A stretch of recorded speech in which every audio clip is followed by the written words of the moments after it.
Good evening. I'd like to call to order the City Council meeting of Monday, July 2nd, 2018. And we will start with a prayer from Father Mike Wensing.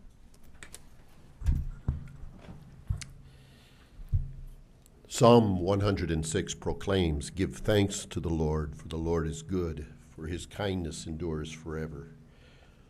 Who can tell the mighty deeds of the Lord or proclaim all his praises?" Let us pray in light of God's blessings. God of life and love, we pray for the city of Watertown and our great country of the United States in this week of our independence celebration. Grant us peace in our community, honesty in our trading, hospitality and warmth in our welcoming, integrity in our planning and civic life, that the common good may prevail and your kingdom of righteousness and justice be affirmed. Amen. Amen. Thank you, Father. Pledge allegiance to the flag of the United States of America and to the republic for which it stands, one nation, under God, indivisible, with liberty and justice for all. Roll call, please. Okay. Albertson? Here. Bueller? Here. Danforth? Here. Lallam? Here. Manti? Absent. Roby? Here. Solom? Here. Thorson? Here. Vilhauer? Here. Y? Present. Thank you. Thank you. The first item on the agenda is approval of the consent agenda. Is there a motion and second? Moved by Councilman Bueller. Second by Councilman Lallam. Any discussion?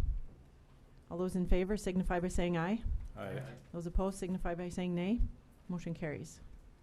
Item number 2 is public comment, and this is the time reserved for anyone who wants to come and speak to the council on an item which is not on the agenda. So if you're here for that purpose, please come to the microphone and state your name.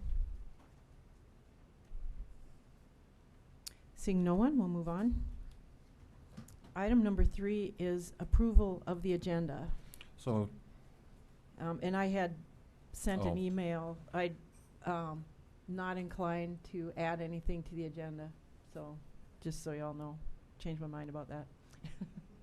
So look for a motion, second for approval. so moved. Moved by Councilman Vilhauer, second by a whole bunch of people. Councilman Y. Any discussion? All those in favor signify by saying aye.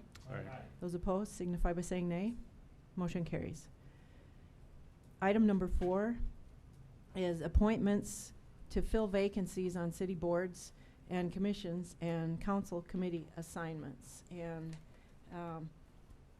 I am proposing to not change any of the council committee assignments and to fill all vacancies on boards and ask that the people who are on committees and their terms are expiring, that they would temporarily continue until I've made official appointments, because I've got a lot of applications and people expressing interest, but I haven't had time to contact everyone yet.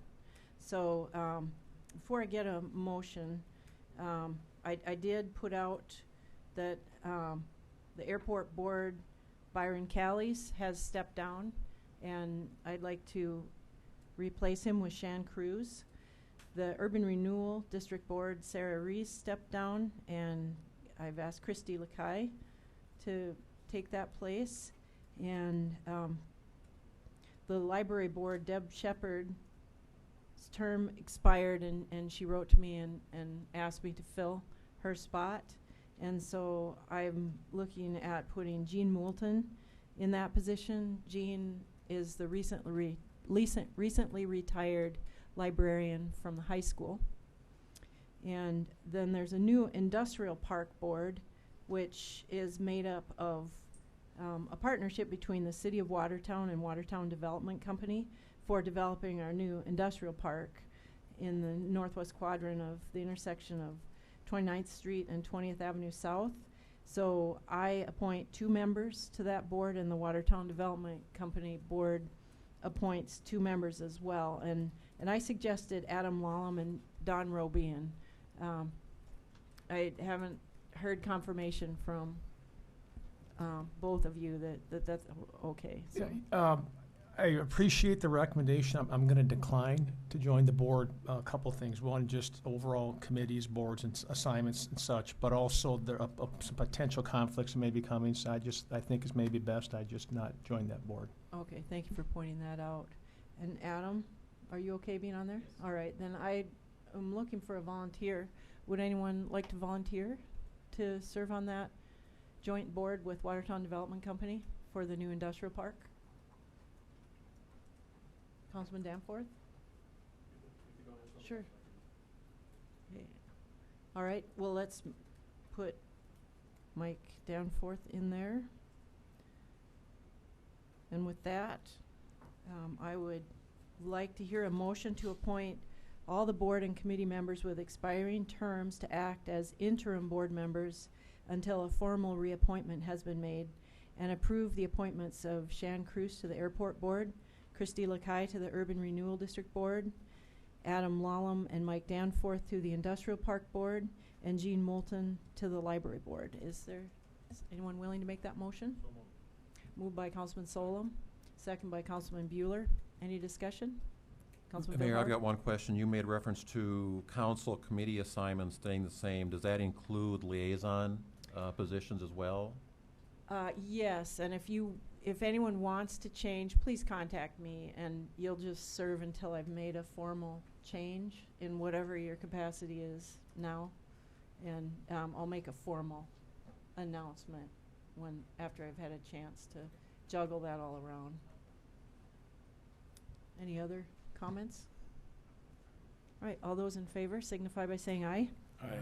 Those opposed signify by saying nay. Motion carries. Item number 5 is the second reading of ordinance number 18-09, amending the zoning district boundaries for lots 15 through 18, block 2 of Valley View Edition. And I will open the public hearing and ask urban planner Brandy Hanton to tell us about this. Thank you, Mayor. So this is a rezone request for up in the Valley View First Edition. And if you see in your packet, I'll highlight them here. Currently, these are zoned R1, and there's a petition proposing to zone them R2. Let me turn the zoning on to. So we have R3, which is multifamily residential along 2nd Street there, which is a collector. And then, so these lots will be just to the west of there, and we'll be doing a transition zoning then with putting the R2, which is single family attached residential.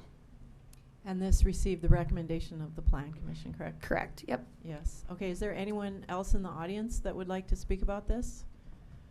I don't see anyone else, so I'll go ahead and close the public hearing and look for a motion for approval.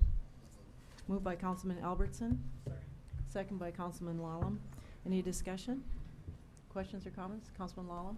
Brandy, did we not change one to the west of that? Is this in the same? Oh, down here, block 5. That's the one we changed. Yep, we just changed that to R2. Or a couple weeks ago. Yeah. Okay. Yeah, probably a couple months now. But yeah, so they all blend together. Yeah.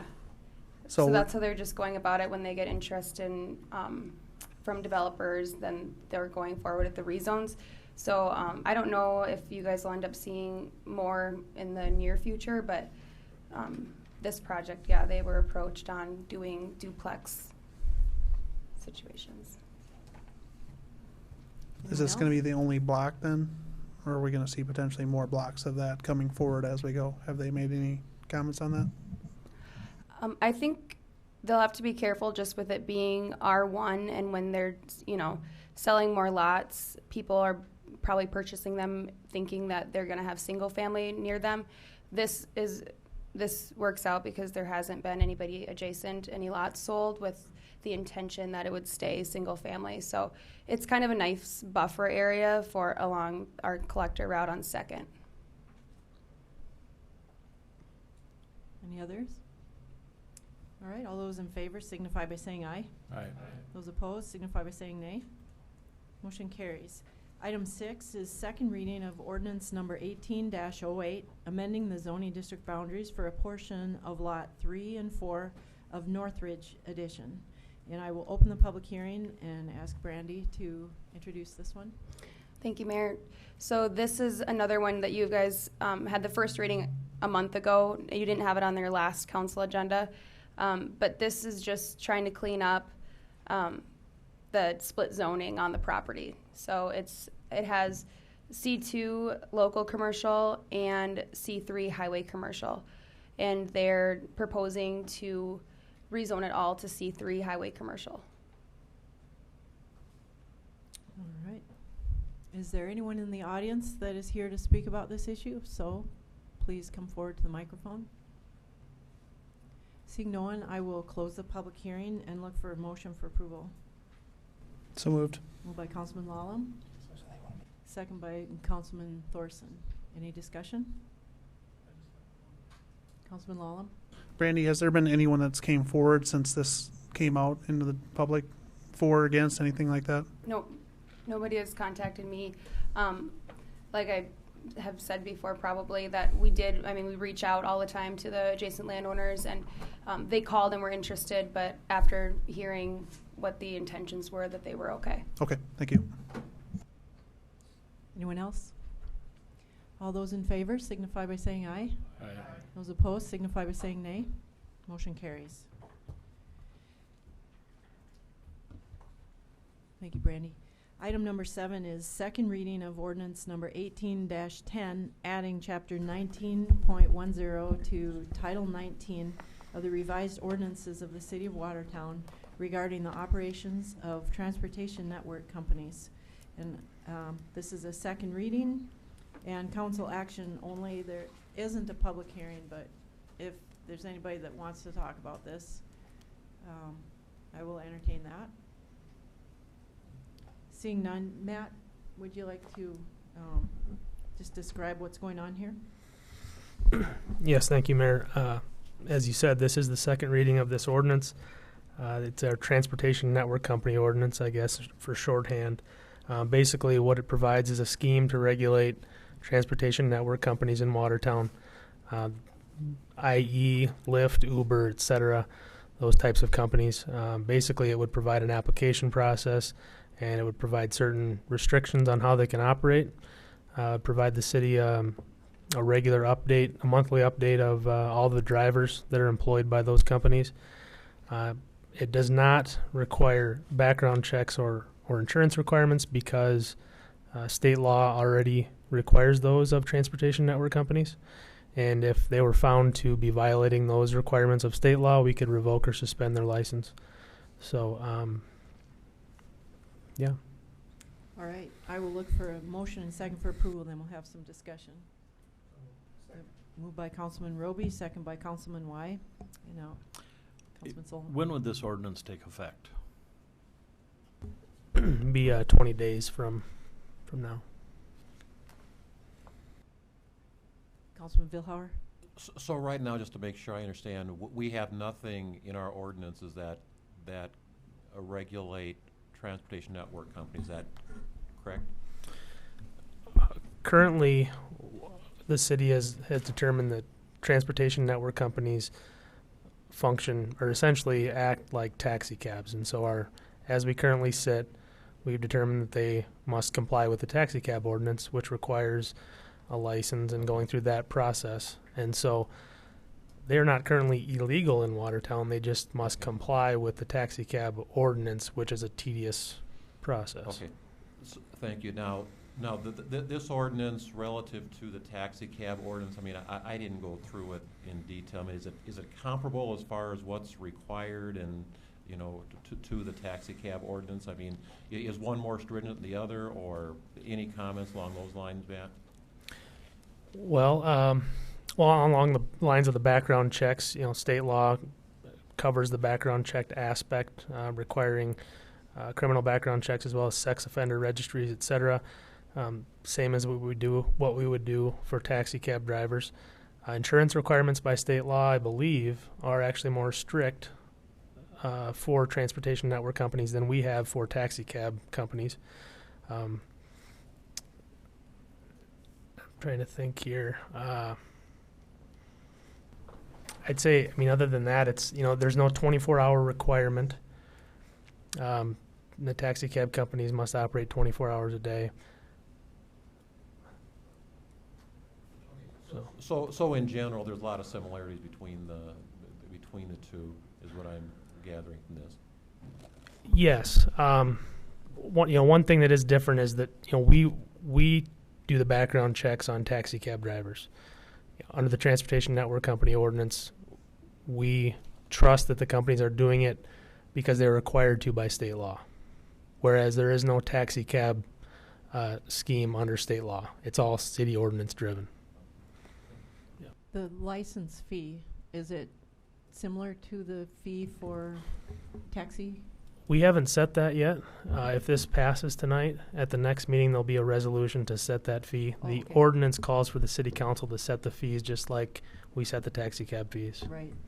Okay, so that'll be the next meeting. Councilman Danforth? I'm all for. I've used Uber in locations. I haven't used Lyft, and it's a great service. But for Watertown here, and I think it'd be great for us here in town as well. One of my concerns is that the taxis per se are really at a disadvantage from what's required of them. Now, talk about what they charge. That's up to them what they charge. So they have to serve 24 hours a day. Is that a state requirement or a city ordinance requirement? That's city ordinance. Okay. So my question there is why would we require that of a taxi? Why would we do that? Why don't we let the chips fall where they may and people can use what service they want? That's my first question. And then the second question is why are we okay with not doing the background checks on these Lyft or Uber drivers for whatever, but we require it of the taxis? Why is it okay that we're relying on somebody someplace else maybe to do it, and we're not relying on the taxi owners here to do it? Why are those differences there? Those are my two primary questions. Well, I guess, one, this was kind of a first shot at this, and it's certainly open to amendments and changes.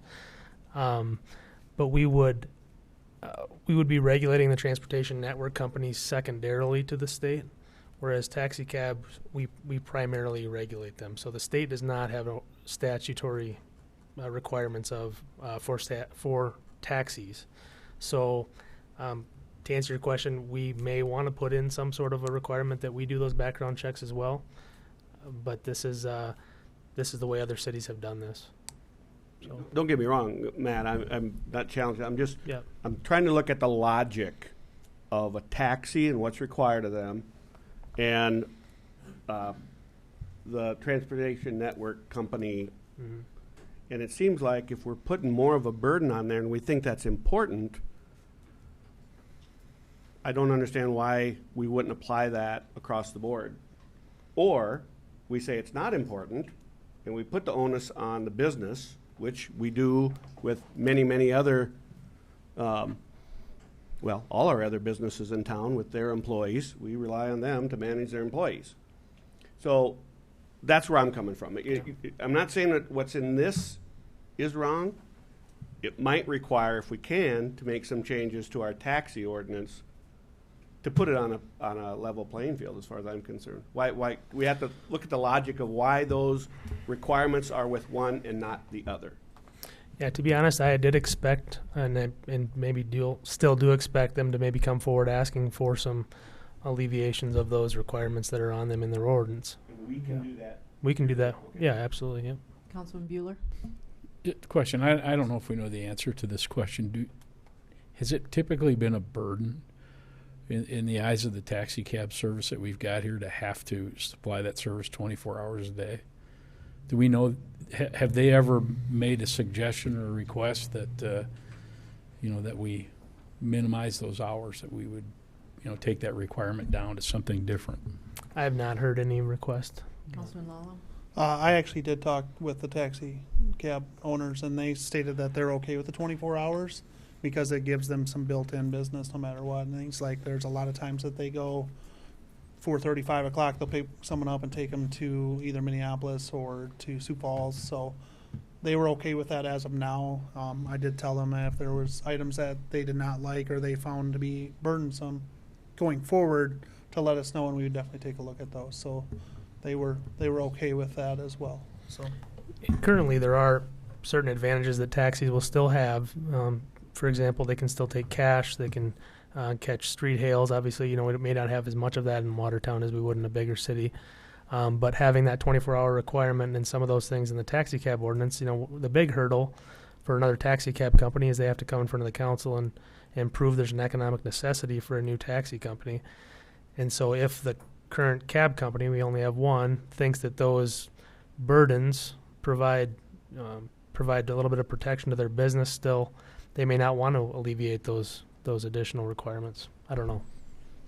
Councilman Danforth? Well, my only comment to that is I think that should be a business decision and not a city's decision. That if it's effective for them to work 24 hours a day, then that should be their decision and not ours, is where I would go with that. And if that gives them an advantage, so be it, and they can take somebody to Minneapolis, but to put it as a requirement, that's my question, is whether if that really makes sense. And I do think, Matt, once the whole Lyft and Uber thing gets into the smaller communities and such, not very likely that a taxi cab is going to come in and try to compete with another taxi cab business.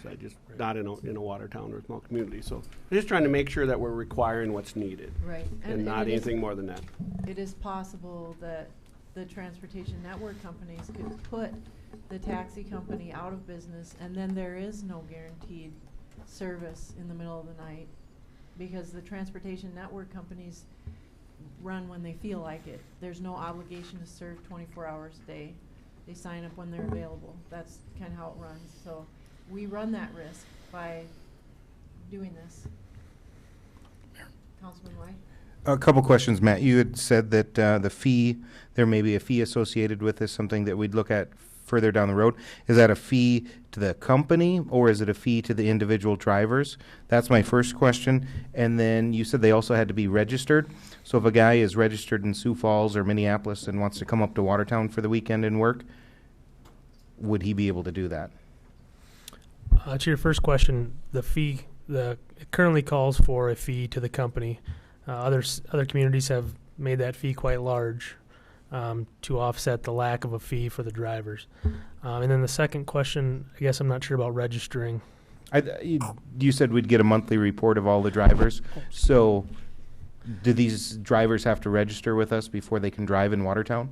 It would actually be Lyft or the whatever transportation network companies decide to operate in Watertown would send us a report of all the drivers that are registered with them to operate in our community.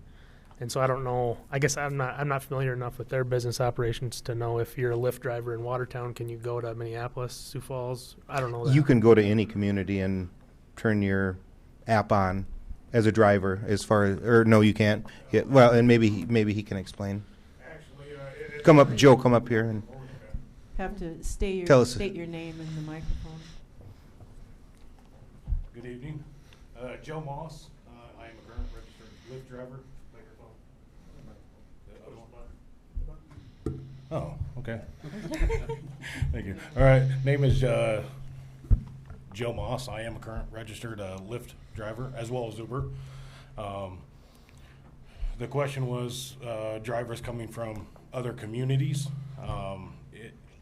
It varies by the community or city that they're going to, because each, pretty much nationwide, a lot of the states have left it up to the individual municipalities to regulate TNC companies, kind of like what we're talking about tonight here at City Council.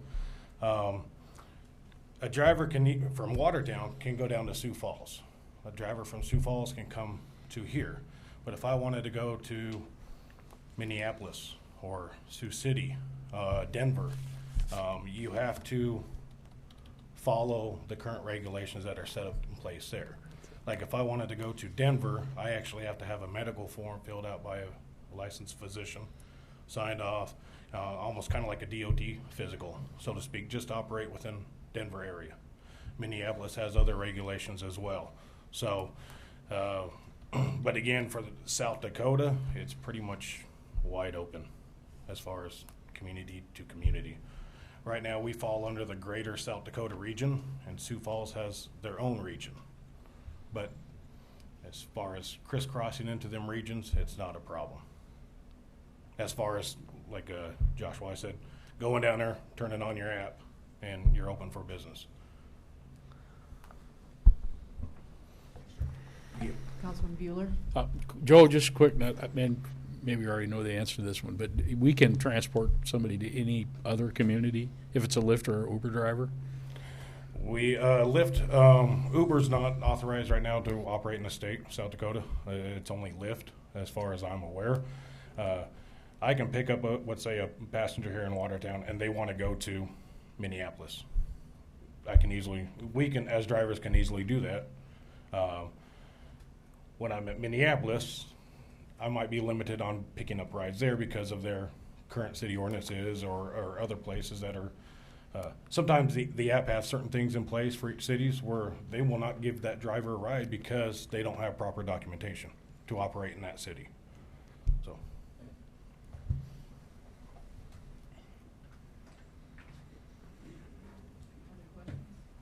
So really, the way it sounds is we based on that, we won't know who's operated within Watertown. Well, they have to give us a monthly report of who's authorized, and it'll probably just be who's authorized in the state of South Dakota. Right, that's what I'm saying. So it won't be So, yeah. who's operating within Watertown. But we can look at their address, and if their address is Rapid City, probably not in Watertown very often, but they could be. Yeah, I think we'll have to look at that whole fee thing based on what our intent is, what we want. You know, if we want to know, specifically know who's operating here, when. This is our ordinance, Right. and we can Yep. modify it as Yep. we see fit. Yep. Yep. As time And we'll goes just tie on. that into the fee structure when we have that discussion. Okay. Anyone else? Councilman Billhauer? Matt, quick question. Who did you pattern this proposed ordinance after? I looked at Sioux Falls and Rapid City and Okay. melded it together a little bit. I mean, they're very similar. So you weren't just weighing it on your own, obviously, when you did this. Okay. Do we have a motion on the floor? Okay. Any more comments or concerns? All those in favor signify by saying aye. Aye. Those opposed signify by saying nay. Motion carries. Item number 8 is the second reading of ordinance number 18-11, amending section 19.0901 of the revised ordinances of the City of Watertown to limit the definitions of taxi cab and motor bus for hire. And this is the second reading, and I will look for a motion to approve. Moved by Councilman Lallam, second by Councilman Y. All right, Matt, you want to tell us what you've done here? Yes, thank you, Mayor. This is related to the action the council just took. Basically, what this does is just clarifies that transportation network companies will no longer be considered to be regulated under the taxi cab ordinance. Cleans that up. Any other questions or comments? All right, all those in favor signify by saying aye. Aye. Those opposed signify by saying nay. Motion carries. Item number 9 is resolution of intent to enter into a lease agreement with Chris Hanton to hay Lot 1 and a portion of Lot 9 of the Hanton Industrial Park addition. I'll look for a motion second for approval. Moved by Councilman Bueller. Second by Councilman Albertson. Any discussion? Matt, do you want to just describe briefly what this is? Yes, I got a call from Chris Hanton last week. It sounds like this is something he's done the last 2 years. It's about 30 acres of land to the southwest of the of Glacial Lakes Energy, as well as to the west of Highway 81, north of Glacial Lakes Energy. In return for for us allowing him to hay that land, a third of the hay goes to the zoo. So this would be a resolution of intent, and then at the next meeting there'll be a hearing, and we would approve the lease at that time. So this would give someone notice if they wanted to offer a different. Correct. Yep. Yeah, at the next meeting, Mayor, if somebody wanted to come forward and offer us additional or different compensation to hay this ground, they could do so at that public hearing. Any questions or comments? All those in favor signify by saying aye. Aye. Those opposed signify by saying nay. Motion carries. Item number 10 is the plat of Olive Place Edition. Look for a motion and second for approval. Moved by Councilman Danforth and second by Councilman Lallam. Brandy's here to give us a little introduction on this one. Thank you, Mayor. Let me get it here on the GIS. Okay, so the petitioner is Robert and Catherine Yerdigan, owners of the property. The background to this plat is the petitioner submitted a plat of Olive Place Edition through recent annexation and zoning, which was approved by City Council. The petitioners brought 7.66 acres into city limits to combine with the existing 0.43 acres on the northwest corner of 14th Avenue Northwest and 2nd Street Northwest. Some facts about what's involved here is the zoning is R1, single family residential. The park dedication for the Olive Place Edition was approved on June 27th, which was last Tuesday, as a condition of the annexation. This was approved to include sufficient recreational use easement width to accommodate a 10-foot bike trail, future bike trail, and cash in lieu of the 5% land dedication. That amount was determined to be $7,000 and $7,053.70. That amount will be lower if land is deeded to accommodate such bike trail. The amount will be adjusted accordingly if so, and that'll be discussion that'll take place here. The cost recovery pro rata share is required for the portion of 2nd Street Northwest that abuts the property on the east boundary, there as I'm showing on the cursor. A development agreement for the plat of Olive Place Edition provides improvement assurances that are included for this plat to be approved by City Council. Watertown Municipal Utilities confirms the easements are sufficient, even if a recreational use easement encroaches within the 10 feet to accommodate a bike trail. And then Vince Foley is the acting agent for the Yerdigans and is proposing substitute language or variances that City Council can only approve to the standard development agreement that City Council will have to decide if such changes are appropriate or tolerable, being this is not a typical subdivision development. So with that, I'll turn it over to Vince. And actually, this isn't even a subdivision development. This is only one lot. Brandy did make one statement that I wanted to clarify. She said fee dedication and easement. It's the easement is, if an easement is granted on any fee property, there's also a crediting back. It's not just on deeded property. There is a utility easement. There is not yet a bike path easement set forth. And so it works out into the actual equation. The standard easement crediting amount is 50% of deed. 50%? True. Okay. But that's normally when it's already platted. Platting was a requirement, and this is something we normally negotiate easements without an exchange of money. That's not our normal practice. If this were something new we're coming in, this has been here for years, and then we're asking to put a bike trail on after the fact, then that's when we usually would see a monetary exchange of half of the value of the land. So you're saying the city can take a payment in fee and an easement without a reduction of the fee Well, amount? I'm not saying that's fair, but that's not how we've done it in the past. But that isn't allowed in the ordinance, Mayor. For an easement, for a utility easement. Utility easement, yes. We don't usually pay anything for that. Correct. So, yes, if we wanted to use it for a bike trail, I think you're perfectly within your rights in asking for money. I just want to make it clear that's not something we normally negotiate. We don't usually reduce the park dedication fee if we have that. That's considered easement. We haven't done that for easements. Are you talking about the utility easement or the bike path? The bike path easement. If we made this into a bike path easement to be coincident with the utility easement, then you could argue that you should be reducing the fee accordingly at half of the value of the land. But I just wanted to make it clear to the council, we don't normally do that. If there's That's news to me, Madam Mayor, and that is contrary. Again, one more thing that's been contrary in this process to what's been represented. I don't think we really talked about We did. the easement part We of did. it, other than there's already an easement, and if we... There's a utility easement. It's different. Right, right. Okay, it's very different, because if you have a utility easement, the utilities can put an easement there, but then you still have use of that easement. If there is a bike path easement, you don't have use of the easement.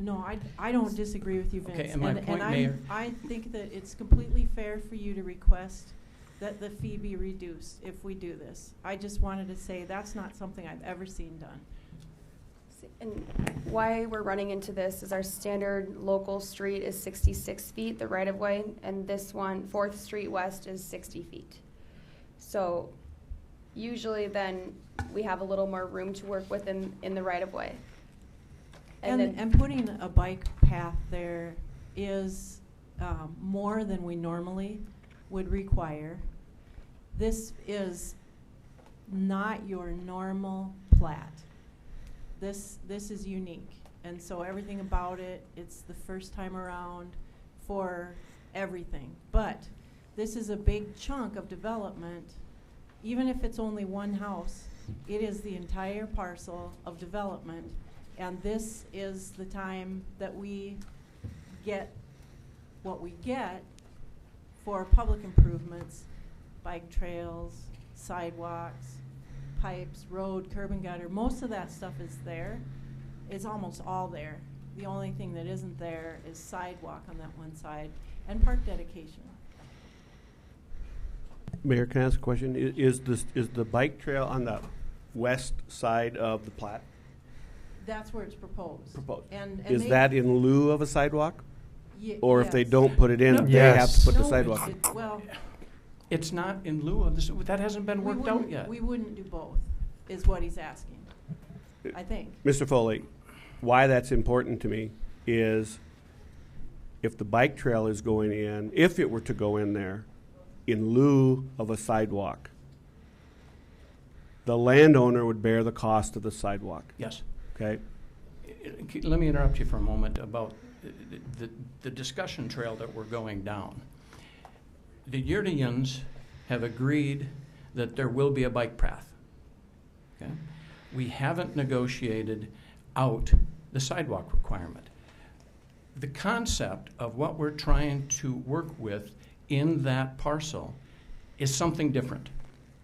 We don't necessarily want to lay down without, it might end up this way, but we want to at least explore with the architect, with the Park and Recs, for a different stretch of bike path, much like what's perhaps best way to describe it is down by the title company, the old railroad depot. That's a different type of setup on the bike path. And there isn't a sidewalk requirement there. But what we want to do is keep all the options open to negotiate those terms and have what is, in effect, a development agreement that is, to a certain extent, more, because it isn't a subdivision, but a letter of assurance would be required, that number one, 2A asks for time to pay on the Second Street assessment, number one. Number two, on 7E, that we have the graduated schedule as sidewalks are completed, that they be then required at that point on Olive Place. I'm going to call it the Olive Place plat. That might, part of that on 4th Avenue might be negotiated away as part of the entire concept of what goes up on the west side of Olive Place. And then we move down into 8, which has the payment in fee or the payment in lieu provisions. and that talks about what we're trying to accomplish.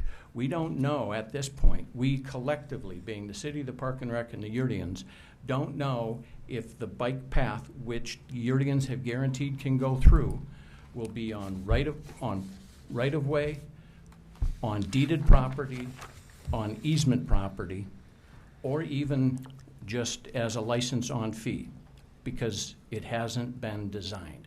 Wouldn't it appear then we have a development agreement in front of us that's not ready to be authorized by this council? No, I think it's ready. I think it's complicated. This is a unique situation. Can you And tell me where the sidewalks are going to go on any of the other development agreements? What I would like to see on this then, pending what I'm hearing out of you, Vince, is that we go with what we know we would require, and you're going to have, my guess is, you're going to have sidewalk requirements according to ordinance around that whole, well, other than the little corner down there. You're going to have sidewalk all around there because there's a budding road. Is that correct? No. The city owns the northern part. The northern part. There's another Drainage- lot drainage north ditch. of this. That we own? Okay, Yeah. so they're gonna have to have it on the east and the west sides, right? Yep. So then let's just make the development agreement that, and if you guys ever figure out if there's gonna be a bike path going there, put it in. Your client is responsible for the cost of the sidewalks. That's what we proposed to begin with in discussions, but we wanted to move further down the path with Park and Rec and city staff to try to conceptualize the options. Okay, and my point is, I don't know what those are, and I've heard several times from you, we'll negotiate. That's not what I'm not gonna sign up to something that I don't know what those negotiations are gonna entail. Well, It's here's spelled out. Mike, if you- and then if you'll turn to the last sentence in 8, it'd be that last part of the gray paragraph. If the parties are unable to agree on a location, the bike path shall be located on the right-of-way and 4.67 of the platted utility easement, the title of which as easement or fee shall be at the discretion of the developer. In other words, in our view,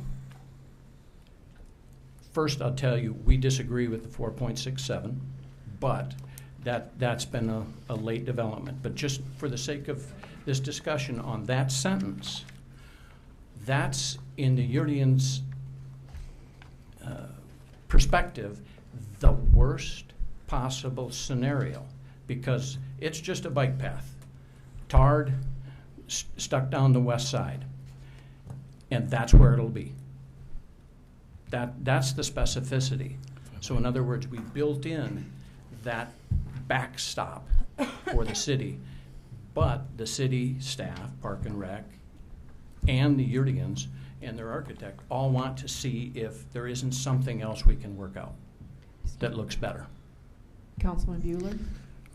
Vince, just to clarify, we discussed this at Park and Rec at length, and I think part of the negotiation that you're talking about would be different standards that the Yurdigans would require for the bike trail versus what our standard might be. Yes. Which would be just maybe an asphalt path.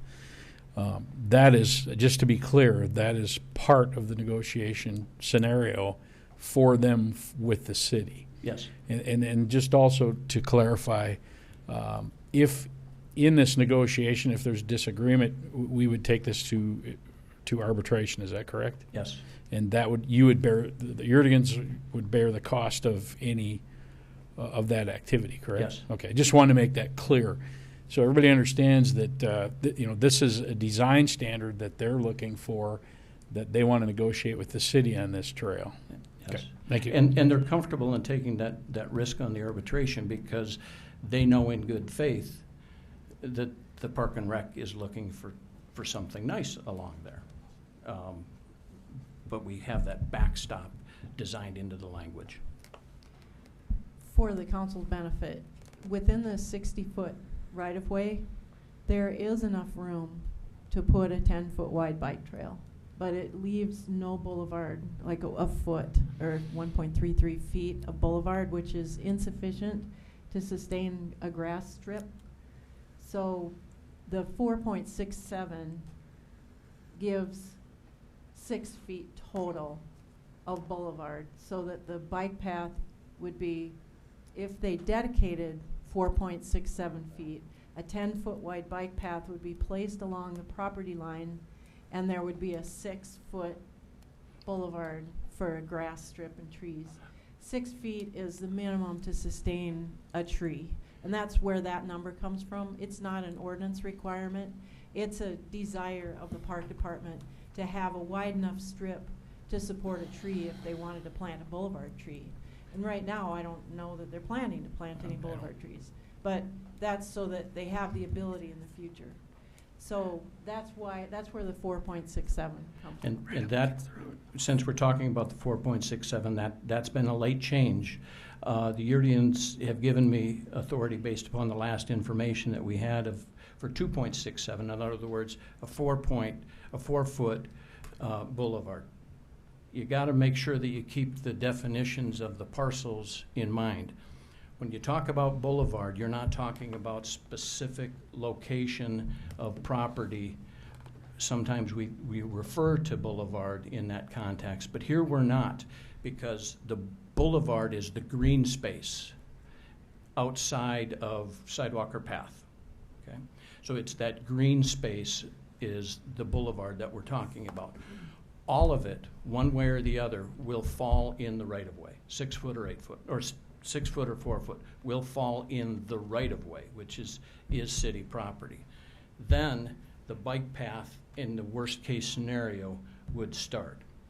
So what we had been discussing was the 4-foot boulevard as the worst case. If we're not able to come to an agreement, that would be the fallback position, that the city could do that. Now it's moved to 6 foot. I want to paint a visual picture for you and why we think the 4 foot is adequate. Keep in mind what we're talking about is a space from curb in of 14 foot at least, if the boulevard is 4 foot. You'd have 4-foot boulevard, 10-foot path. Keeping in mind, in the worst case scenario, the Yurdians, the G is a Y, I'm sorry. The Yurdians still have the sidewalk obligation. So I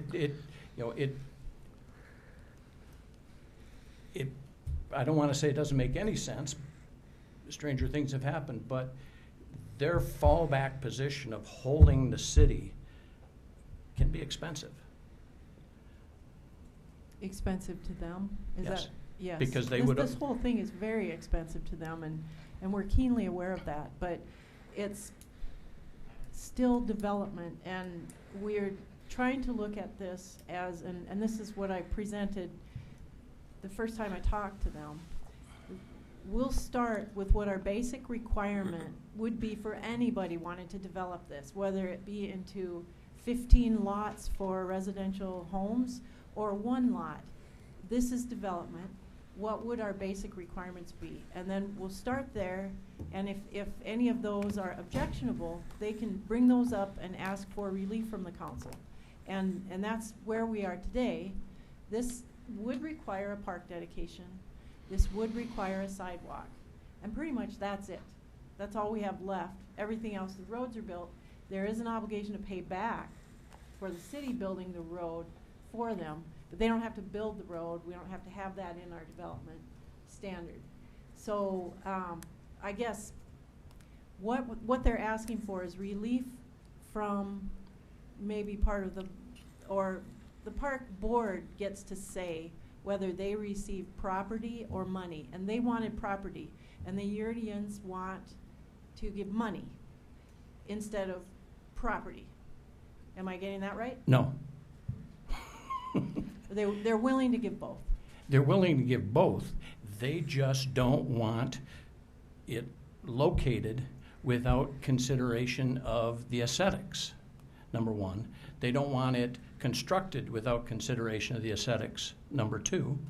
And number three, they don't want to be forced into the only stretch in the city where there's this larger standard on residential property than any place else in the city. I'm not following you there. Is there any other, I don't believe, and anyone can correct me if I'm wrong, but in the city proper, not including the lake, is there any place where a bike path runs inside of boulevard trees? That's why usually then we get the right of way and it's sufficient for it. So the answer is no? I'm not sure sure I understand the question. Inside Inside you the city? mean on the private property side Yeah, yes. of boulevard trees? Yes. And that's what the 6 foot base minimum is requiring. Keep in mind, they're not saying that's not something that's going to be looked at. It all is a budget issue. But let's start at the base. I'm not sure why that matters. Why the budget matters? No, why the tree thing?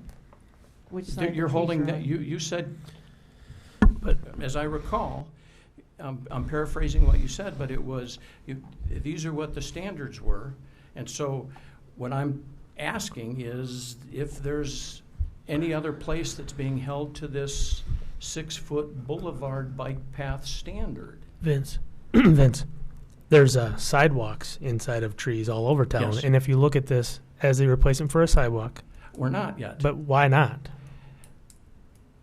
If we get a guarantee that it's not required, by all means, then we're good.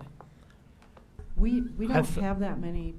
I can't actually even think. Jay, help me here. I can't think of any bike paths that we have running through residential properties. They usually are along arterials, and it's so this is unique in that sense as well. Yes. Yep. And that's the But point. there is a park dedication requirement, and our ordinance specifies that it is completely up to the park board whether they take money or land. And the park board has say in where that land would be. And the park board approved the concept. The park board approved the concept of alternatives. of the alternatives and the negotiation and the arbitration agreement and working through the aesthetics and the standards.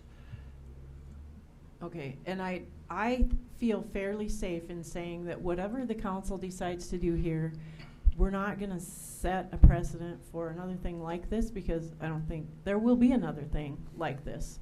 This is pretty unique. So The only other house that compares is my wife's, and she's not moving it to town. So I don't have any problem with approving something that satisfies the Yurdians and the park board with negotiations happening in the future. It is different and unique. We don't want to do this on every one. But again, this is pretty unique. And I'm sorry. The importance of the timing of this is you approve this plat with this development agreement. They pull the building permit tomorrow. They need to do the plat before they get their building permit. That Yep. was a condition of annexation? Yes. Okay. Did someone have a question? Councilman Mullen? Vince, what's their plan? I mean, what's their master plan on this? To build it and then have like a park type setting and then have a bike path go through? Is that what they're looking to try to do? I can't say that is a plan because I'm presupposing what the end looks like, but they're planning on having the house and the carriage house connected by a tunnel set in the middle. If you drive by, you can see some stakes out there. That's where it'll be. Everything else will be in a park-like setting, big yard type of setting. They have agreed to a covenant on the land that a second utility service cannot be established for another residence without going back all the way through the property or the process. So it's a one house setup, and then a couple of different iterations have been sketched out by the architect. Nothing is a plan, but some of it involved some wrought iron in places. Some of it has involved benches in places. But right now, it's, you're wasting money having the architect draw stuff until we know what we can do. So they're looking for the options. What are my options that we can put in there? And this is basically giving them the options that we're okay with you doing this, but I wouldn't say options in a legal context, because I'd say that it's part of a dual negotiation with Park and Rec. Because we need their expertise in how things will lay out in that setting. I mean, that's part of it too. Okay, and normally a sidewalk is required to be constructed along with getting a building permit. That's the time when they get a building permit, that's when the sidewalk requirement comes into play. So we approve the plat, we approve the development agreement, they get their building permit. What next? How do we resolve this? Well, we start talking. We know we can get the building permit. We know Olive Place is going to go forward. If we don't get the building permit, I'm not sure. But if we're moving forward, then we have the conversation with Jay and his staff, with the architect, trying to figure out what that west side is going to look like. That's the next step. And the park board was okay with what you are proposing. Is that true? That would be my opinion. Well, is that what, did they see this? They didn't see this language. Matt and I have worked on, Okay. they agreed on the concepts, and Matt and I have worked on the grade language. Okay. Mayor, can I ask a question? Bruce has been Okay, waiting. go ahead, I'm sorry. Councilman Bueller. Vince, beyond standards that the city would apply, is it feasible that we could put a cap on cost to the city for? I mean, do we have any kind of plan in place right now for what it is they're looking for design concepts for that bike trail? Do we have that? Without agreement of the city,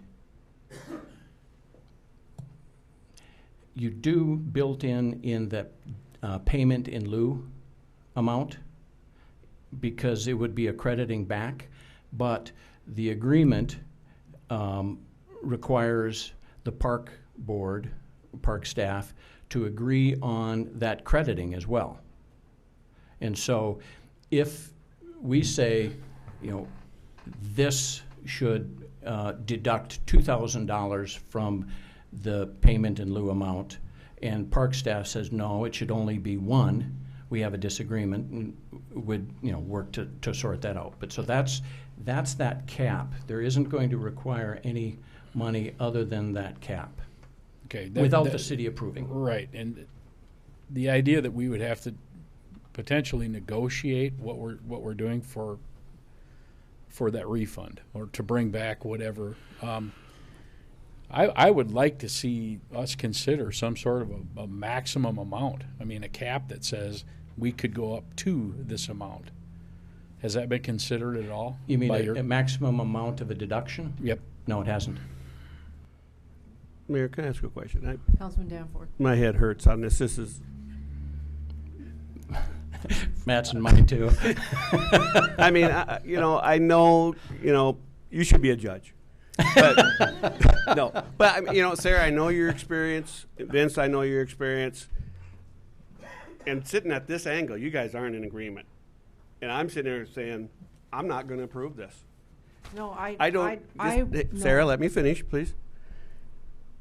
Why don't we go back to the base requirements so that you can get your plat, they can start their work, and as you get it ironed out as to what the plan is going to be, however you modify what the process is for modifying a development agreement, come back and modify it. Take the 5% if that's what the in lieu dollars are. We get those. You're going to have a sidewalk requirement because we have ordinance requirements for that. Put those in, and then this council then knows what we're signing off for.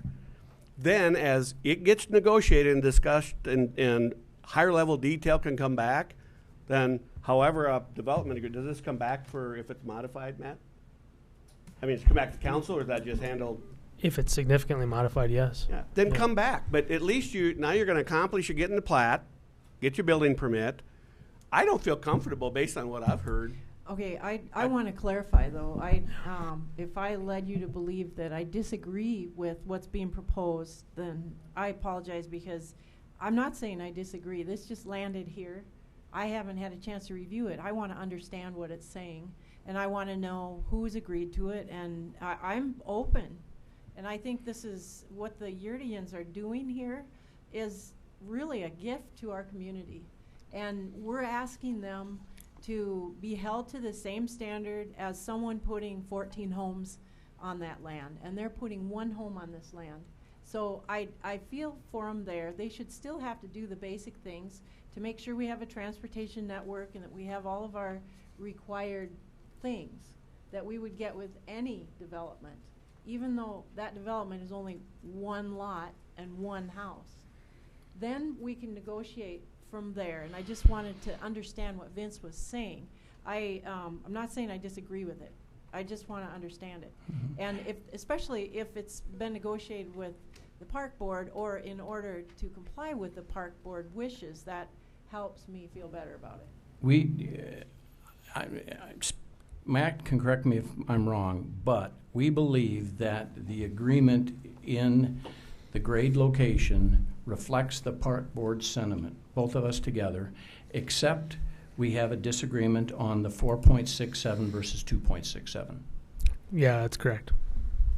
Okay, and that 4.67 versus 2.67, I attempted to explain, is to allow for a boulevard grade enough to put a tree that could support a tree if a tree were ever desired.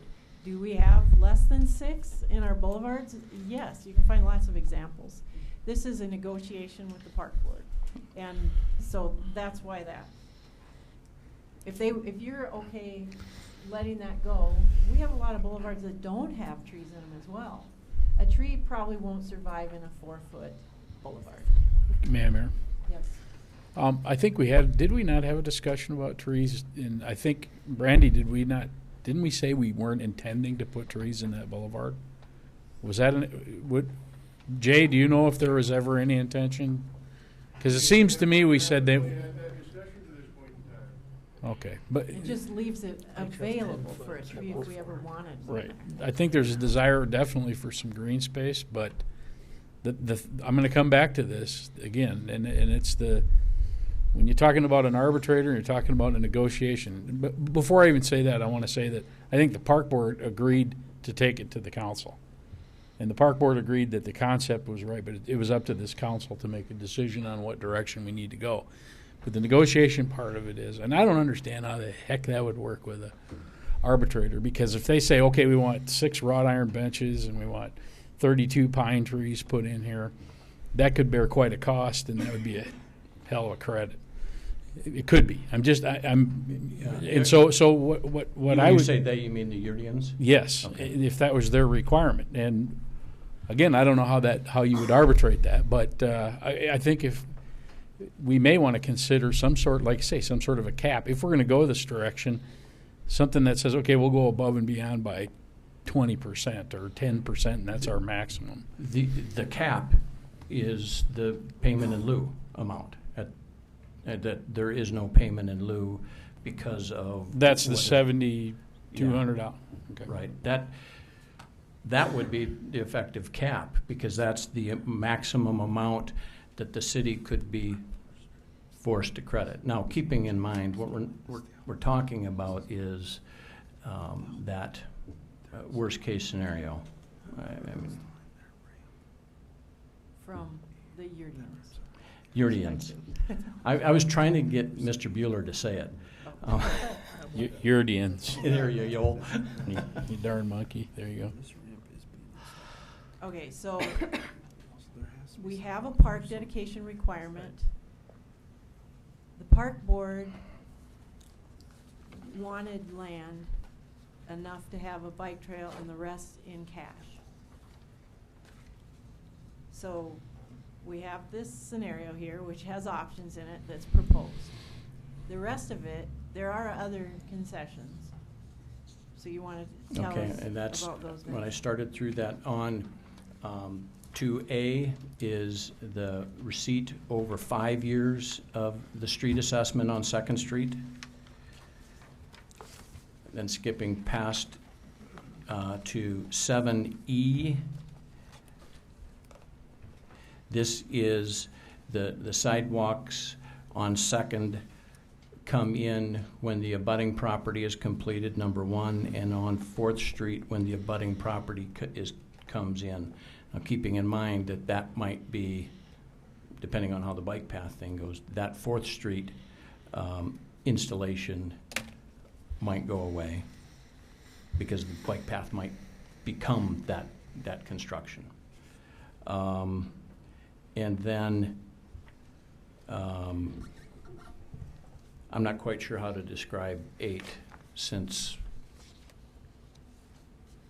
we've got the first paragraph, which is, that isn't city language. That first paragraph, that'd be mine, wouldn't it? No, the first two paragraphs, they're basically identical except for the second paragraph, which is the yens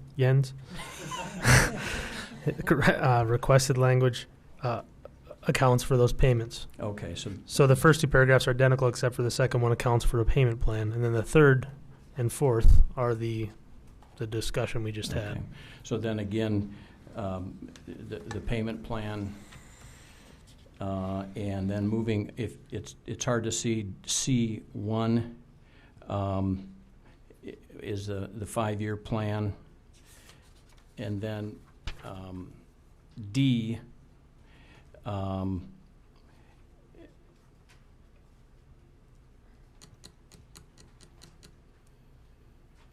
this is our language is a bit. We're trying, Matt and I are trying to write language that fits two end of the road scenarios, but the possibility of a bunch in the middle exists. So the language that we're proposing, I think, given the if the language is approved as discussed, because some of the property falls on city property. May fall on city property, Matt's D would be a better paragraph. So with that, we'd withdraw RD, which is the underlined version.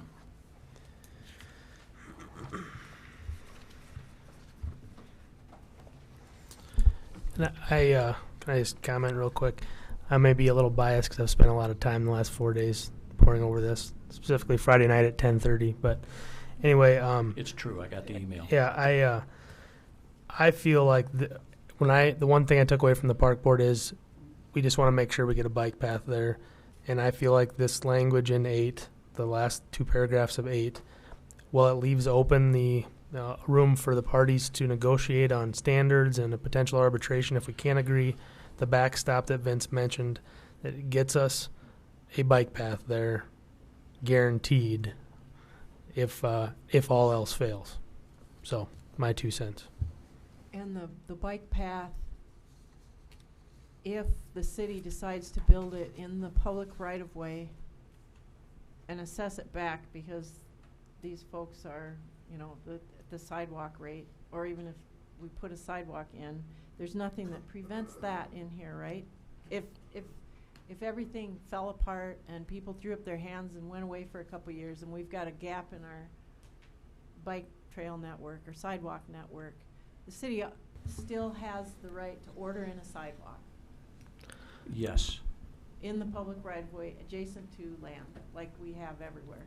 Yes. Under the city's language, under the sidewalk requirement, the city would have the right to order that sidewalk in at any time there was sidewalk adjacent to that property. The developers are proposing that the only time we could order sidewalk in is if all property adjacent to the west side of the property is completed, is sidewalk completed. And adjacent, I mean, this is Abutting. almost We define like adja- lot, we abutting. define we define What do you adjacent define? in here, yeah. It's directly adjacent. But does that mean across the street? Yes. Okay.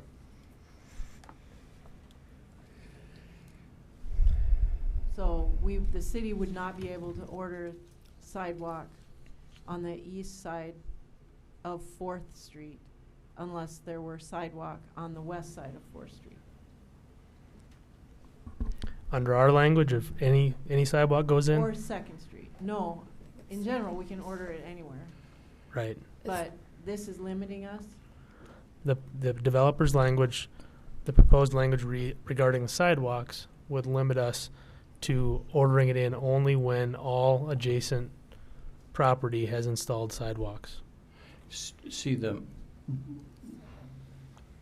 We're talking about 2nd Street, right? Or both. They were asking about 4th, I think. And 4th is in a development agreement right now where that'll be completed within 2 years. Not necessarily the sidewalk, not all adjacent sidewalk. But if Is, okay. put my screen on.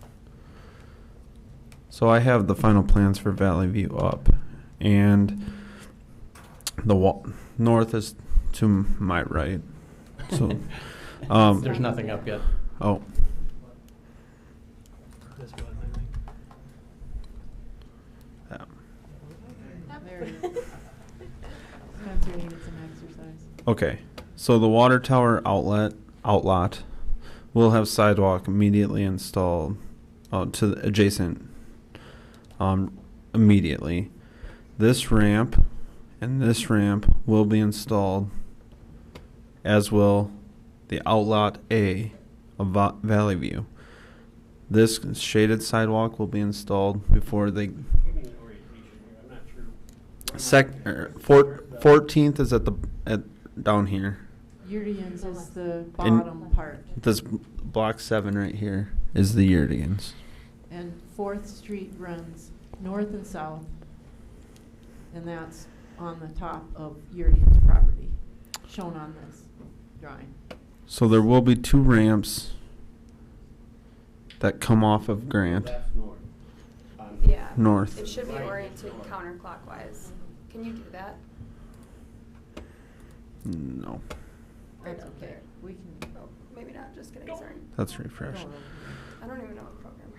It's in the never This is mind. a PDF. But so the Yurdigans is this big block 7 right here, and then north is to my right. So it'd be to everyone's right looking. So that So- north piece with that little sidewalk, that's city owned? It will be. Will be. That's And- their detention pond. But And so the suggestion is, even with the city's language, that that long stretch of sidewalk wouldn't go in until all those other adjacent sidewalks would go in. So you'd have the east side of the water tower. You'd have that block, whatever it is, I can't see it, 3 or 5 or whatever it is, 5. And then the city's part. And then what about 2nd Street, and what about 16th Avenue? So all of those things would have to be completed before we could order it in? Now, the city's language effectively gives us an immediate waiver of right to protest. The developer's language requires the directly adjacent abutting lots to all fill in until we can order the sidewalks to be put in. This would be the very last segment to go in. We have to order it in on everyone else first. And we have people in homes who've lived there for many years adjacent. Colin, can you go back to the first picture? Drawing, map, whatever. Okay. When is that sidewalk on the city property going to be constructed? On the north side of Yes, the Yurdigans property, this actually has changed just slightly since this plan. And I just clicked on the first ones I found. But this will be installed prior to Valley View being able to give it to the city. So within 2 years. Okay, the reason I ask is, isn't that where a bike path is going to go? Yes, and that would have to be adjusted based on the discussions we're having tonight. Oh.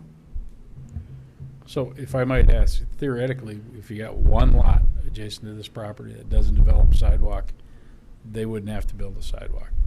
Am I right? If you approve the developer's proposed language, the city's proposed language, we effectively would have an immediate right to order it in. As a right of waiver to protest. Right. Yeah.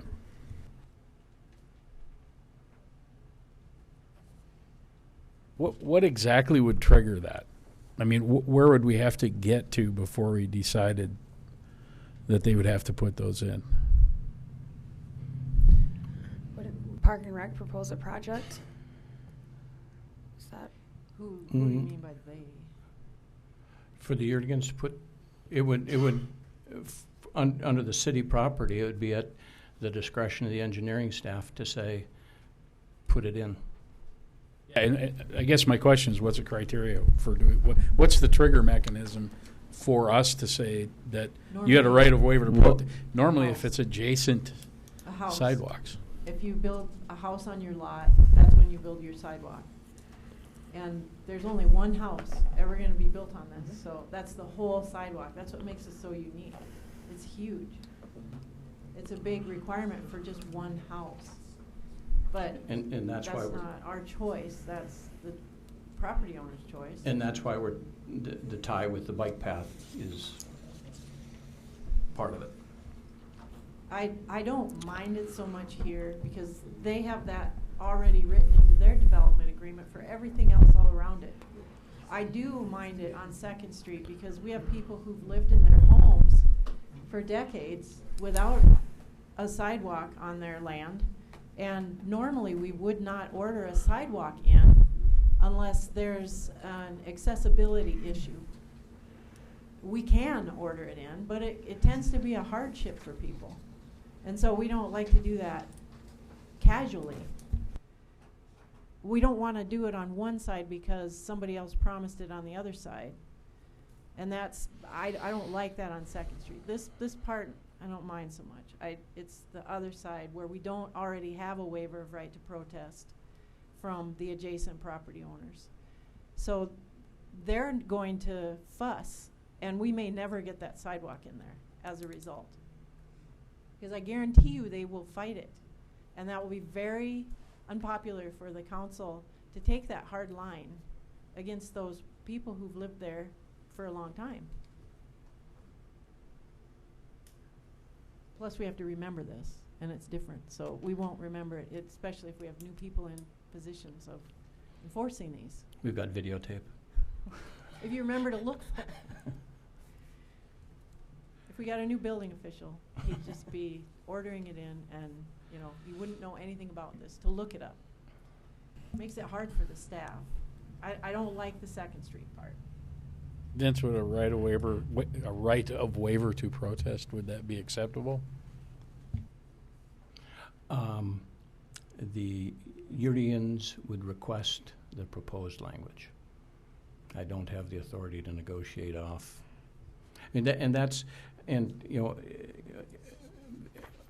I'll tell you, Matt and I, we talked about language or different numbers on that 4.67, 2.67.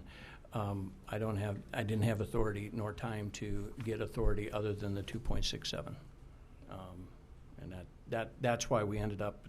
And the idea being, let's take that worst case scenario and. So if they would like it to be aesthetically pleasing, though, it would be nicer to have 2 extra feet.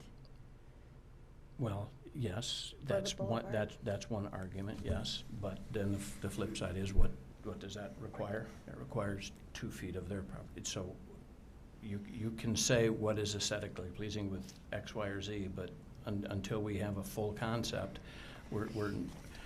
if we have that particular type of distinction in the language, we haven't considered the whole project, the whole aesthetics, the whole standard.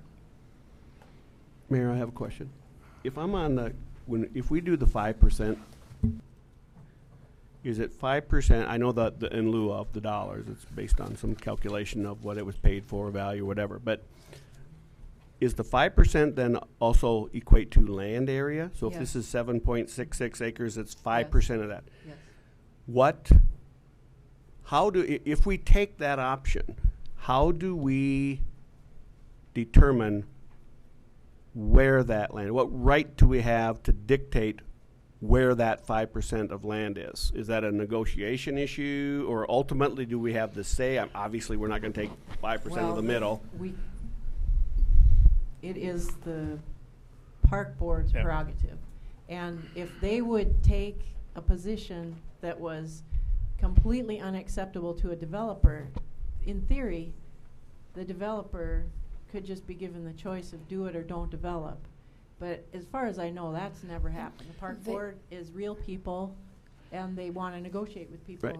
So if we take the 5% of the land area compared to what we ultimately need for the bike path, as may or may not be proposed, does that give us the land we need to put the bike trail in at whatever feet that is? If so, right now that we're asking for 4.67, we did calculate it before to find out what that length of north and south would be for 5 extra feet, and that came to, what did we have, 5,900 around that, and that's the cash in lieu plus the land for that extra easement.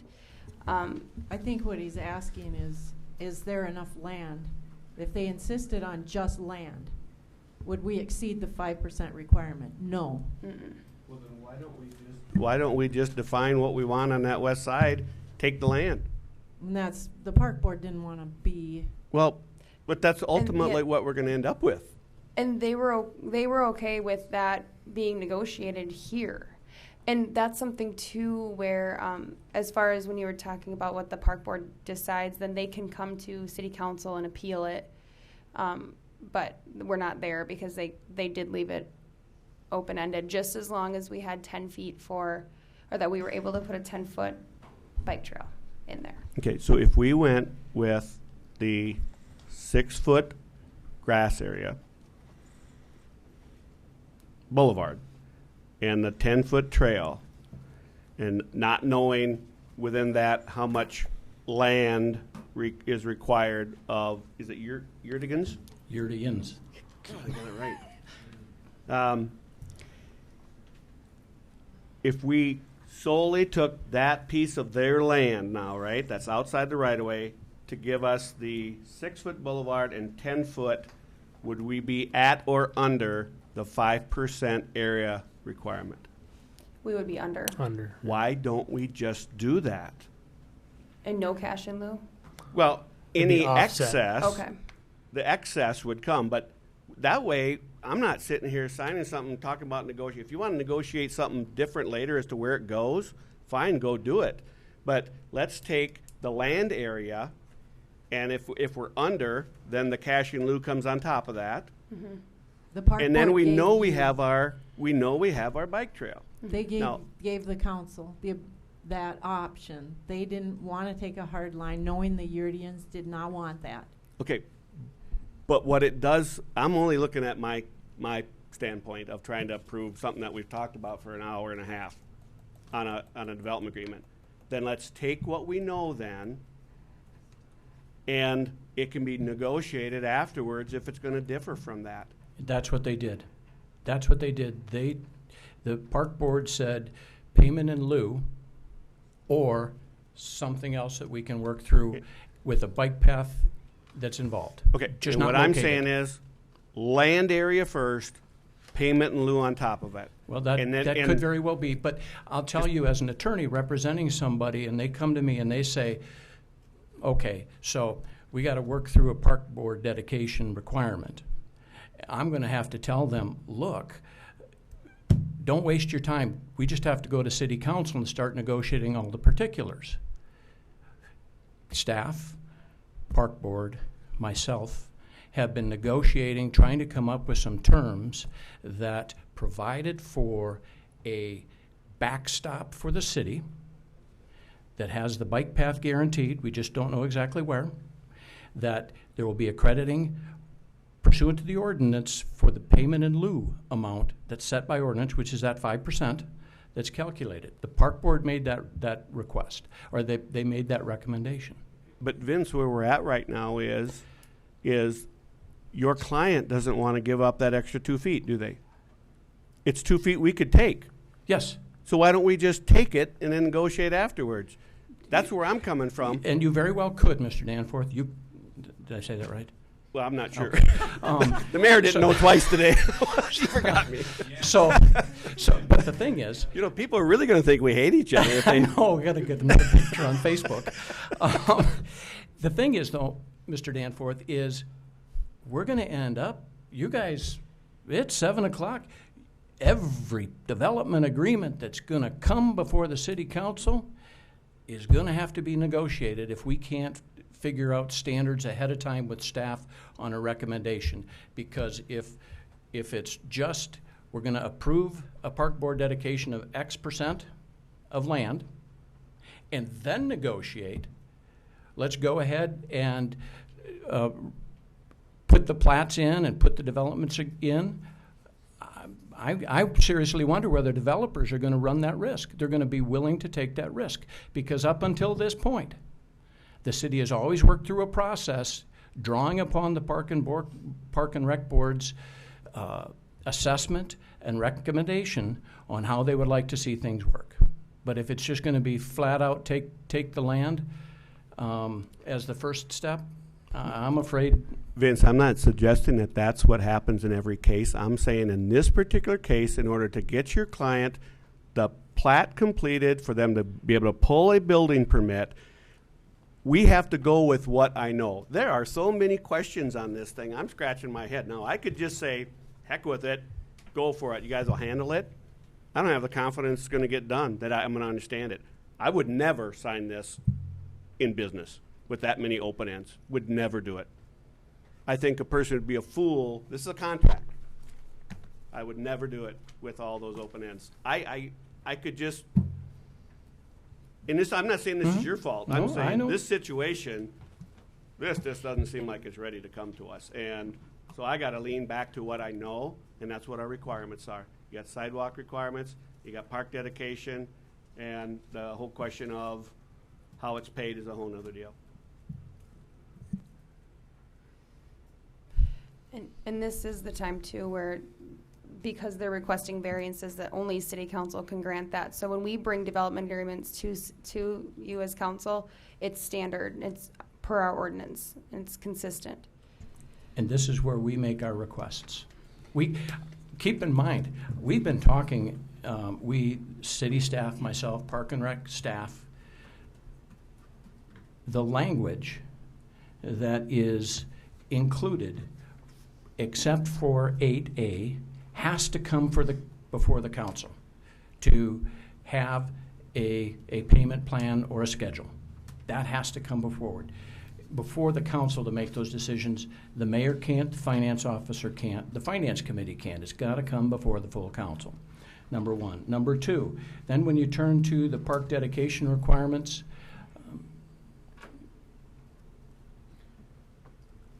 I'm telling you, Mr. Danforth, that there are specifics in that language.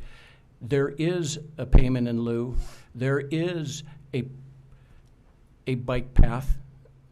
But if you're going to require design prior to this moving forward, that's cart before the horse, because they're working through this process, trying to get the building permit and trying to get the architect with the Park and Rec people to try to come up with something that looks nice. If you want to just have an asphalt bike path. Okay, the issue here is they want to pull that permit so they can get this house moved and on there. So if the council would approve something that's standard in language with full knowing that it's probably going to be challenged, and we'll work on that and maybe with a committee and then bring it back later. Meanwhile, you're moving the house. They will have an obligation and to put the bike path in as the city wants. Are And you that- asking? I mean, yeah. that's safe from the city. You're asking for concessions that make it safe for the developer, who may leave and then leave us with a pile of nothing, or make it safe for the city and let the developer chip away at it to make it better for himself.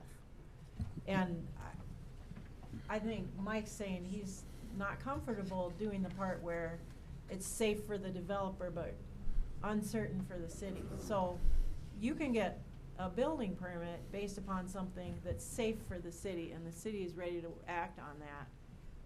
And then you can come back and renegotiate for something more desirable from the developer's perspective. And I think that's what I'm hearing. I don't get to vote unless these guys tie. Mayor, can I ask a question between you and Vince here? If we were to approve this tonight, and then later on, the plans come back, which modifies this, right? Which modifies. Well, because there's a lot of open ends and negotiation. I keep hearing negotiation. To me, for the most part, that should already be done. So if there's anything substantial, which is based on what, dollars, or what? You said if it's significant. I would say it's more than de minimis. So pretty much any change that's going to affect anything. If whatever those open-ended things that I'm hearing being discussed tonight, if they get decided upon, whatever that outcome is, if it's different than here, does this have to come back to us anyway? Yes. So my point is, I'm trying to accommodate your client to get their building permit so they can get their building going there, and then finalize your detail, because it's going to have to come back to us anyway, probably. So at that point, what's the downside of doing that, Vince? I don't think it's going to come back. I want to be able to accommodate that. I don't think it has to come back to you. I don't think it has to come back to you, because what this does is sets the requirement for payment, it sets the requirement for a bike path, and then from that base, the city and the Yurdigans negotiate, and if they end up with an agreement, we're good. There's no, it's a consent agenda item.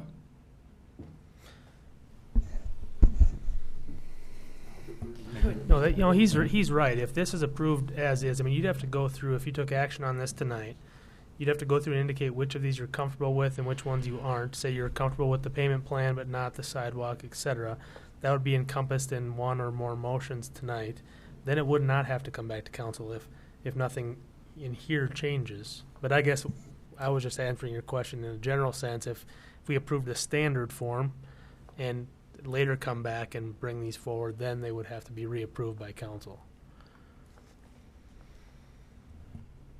And I guess when you say standard form, are you saying that we would just require 5% of the land, not the payment in lieu? Well, or some combination of, that's why I was asking about the total area. This That is here. that's what that 7,000. But it sets the location of it, though, Vince. Mike, I To pulled the it up on to the west side. what we brought to Plan Commission. The language is up here on the screen, and it's saying that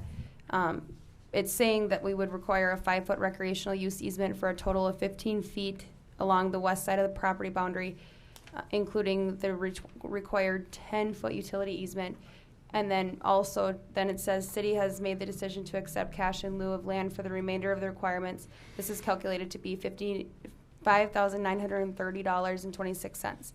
This figure is based on the 5% of total acreage of 7.66 acres, which equals, and it just goes into how we got that. But Okay. that is, Is this document that you're showing me right now, was that part of our packet today? no. Okay, so I wouldn't know what that language is and what discussions took place. No, and but this is, that's what, I think what you're getting at, what you'd like to have this language in our agreement for the park dedication, as far as what the park board requested or approved. What Mike's saying is it's not in there, though. We don't have the option. So how are we supposed to make a recommendation on this? And same with each of the revision requests. I mean, we have a document here with 8 different revision requests. How do we approve? Do we have to go individually? Yes. Do you want us to go individually? Yes. That's the concept. Because we could not agree on the terms. The city council or the city staff could not agree on any of the revisions. Only It council has can. to, only the council can. And so that's why those all except 8A are in there without, well, all of them are in there without city staff being able to approve because it goes into the policy. So let's go through them then. We Okay, can so. talk about it all we want to, but Yes. We have not officially approved the plat. No, I know, but before we approve the plat, because, So are you gonna, did you have a motion? but the plat might end up having a park dedication to be shown on it. So do we, how should we, do we need to do anything with that, or just let them skip to the development and come back? If the council wants land, the right thing to do is to request that the plat be modified to show where that land is. If they take payment in lieu, there's no need to change the drawing whatsoever. If it's something in between, that's also a change. So will the plat be handled tonight then? Yes, and I think that we can come back to the development agreement. They have to happen concurrently. So get this all out, aired out, figure out what you want to go with when it comes to the park dedication.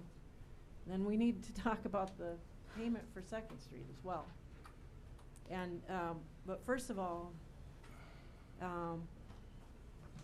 if we can start with the park dedication, or with the sidewalk and rec trail is item 7. And 7E is where we have our standard language that the city reserves the right to order sidewalks in. And the Yurdians have requested a revision, and I personally recommend that you remove that first sentence and not approve that. And the rest of it, I don't have a problem with that, but it's up to you. That's the part that hogties the city. Mayor, if you wanted to go in order, the first amendment would have been 2A. Oh.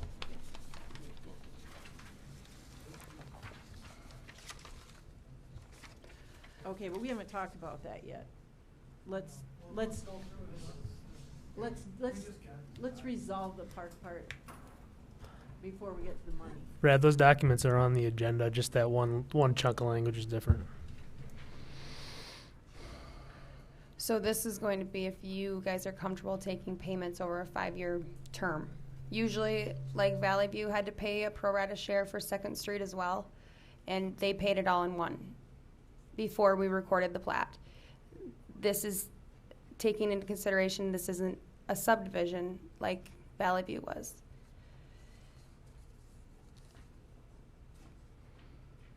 This is paid upon development, so if this doesn't happen, the city doesn't get paid. So if this is a deal breaker for the developer, the city's not any farther ahead. So that's up to the council on whether they would want to defer their payment. It's a substantial payment, $31,000. And the developer is asking to be able to make that in 5 equal installments, so there's no interest. And if you're okay with that, I don't think that, I mean, are we in danger of having to deal with that for everybody? Yes. But you can make findings that this situation is unique because, maybe because it's a huge chunk of land, like rural, in an urban setting, held to an urban standard, which is extremely expensive. So normally we don't see 7-acre lots within the city limits. So you could say that you're doing this in this case because it's such a large lot, and that you wouldn't entertain doing this for standard lots of 9,000 square feet. do we need to make a motion on that particular? I think we can. I think in the end. In the end, or No, you should. individually? We should have a motion on each item. Okay. It would make it easier to figure it all out. All right, Have a motion on each. I'll make a motion on 2A that we accept the Yurdigan's requested language. I'm okay with that because it is one owner on a large parcel.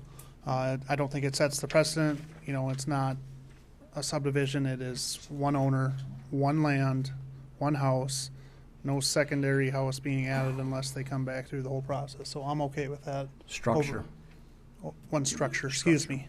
Yes. One improvement on there versus taking it all at once. I'm okay with that. Okay, so we have a motion. Is there a second?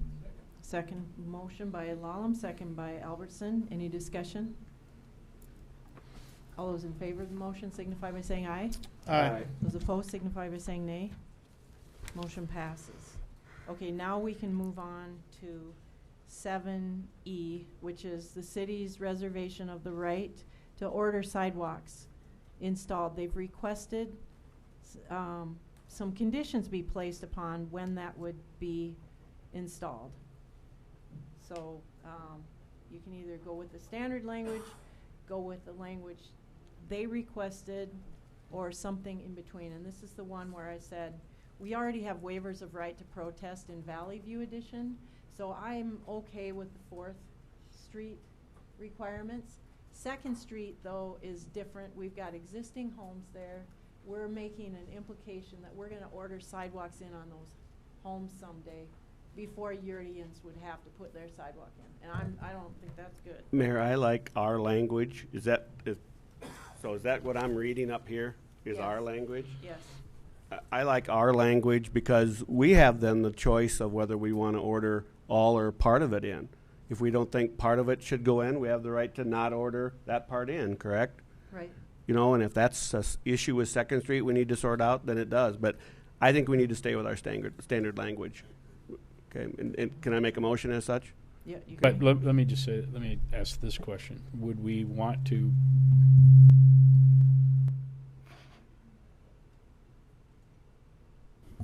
hot mic. Would we want to leave, as the mayor mentioned, the 14th Avenue or 4th Street Northwest part of it? Would we want to leave that as is?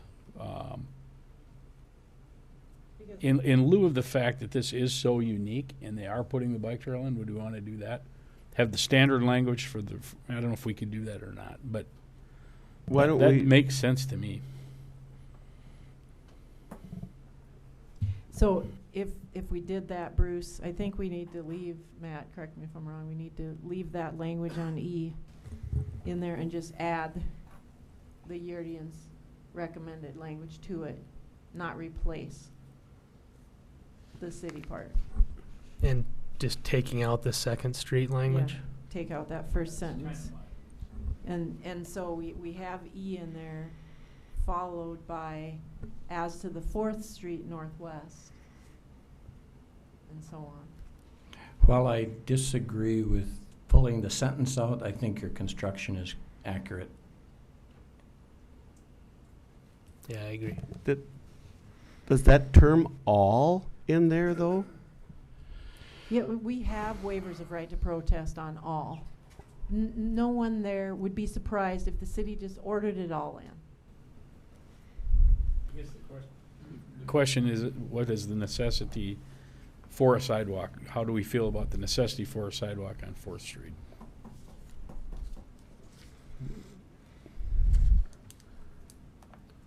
I think into a new development, I think you need to have it. And we have, and our new developments have sidewalks. Yeah, I mean. And this is a new development on 4th Street. So Everything's new. So again, I go back to it. We get the greatest flexibility by sticking with solely our language, and then we can, if we choose to negotiate or defer or whatever, we can do that. But why not stay with our standard terms? They've And- requested it. and Right, no, I understand, Mayor, I get it. But I'm just saying, I'm referring to the council here now. Why not just stay with our standard language, and then as the issue comes up, we can either defer it or we order it, one or the other. We have complete control of it, like we would vast majority of our other development agreements. You can make that motion. Make the motion. Are we right, Bruce? And you, so I would like to make the motion that we stick with the city's language under 7E, which would be our standard language. So we have a motion by Danforth and a second by Thorson. Or was it Roby? Thorson, okay. Discussion. Seeing none, all those in favor signify by saying aye. Aye. Those opposed signify by saying nay. We need a roll call. Okay, roll call. Albertson? Bueller? Danforth? Yes. Lallam? Yes. Manty's absent. Roby? Aye. Solom? Yes. Thorson? Yes. Vilhauer? Yes. Y? Yes. Okay, we got 8-1. Yeah, it Motion passed. carried. Sorry, Bruce. Okay, the next item of contention is under 8, park dedication. And I am a little confused. Are we taking out that first paragraph and completely replacing it with either the underlined or the gray? So the council will have a choice of the first 2 paragraphs, and then the last, starting with the parties agree, was the most recently negotiated language that we both, the city and the developer, agreed upon. And I will just state that Jay brought forward the motion, the language of the motion of the park board, just so everybody knows exactly what the motion was.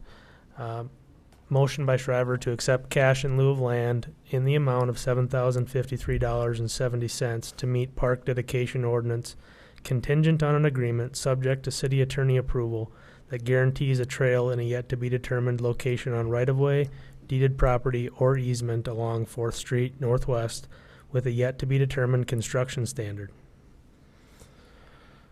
And that's based on that direction from Park Board is how Mr. Foley and I developed the language that you'll see at the bottom of 8.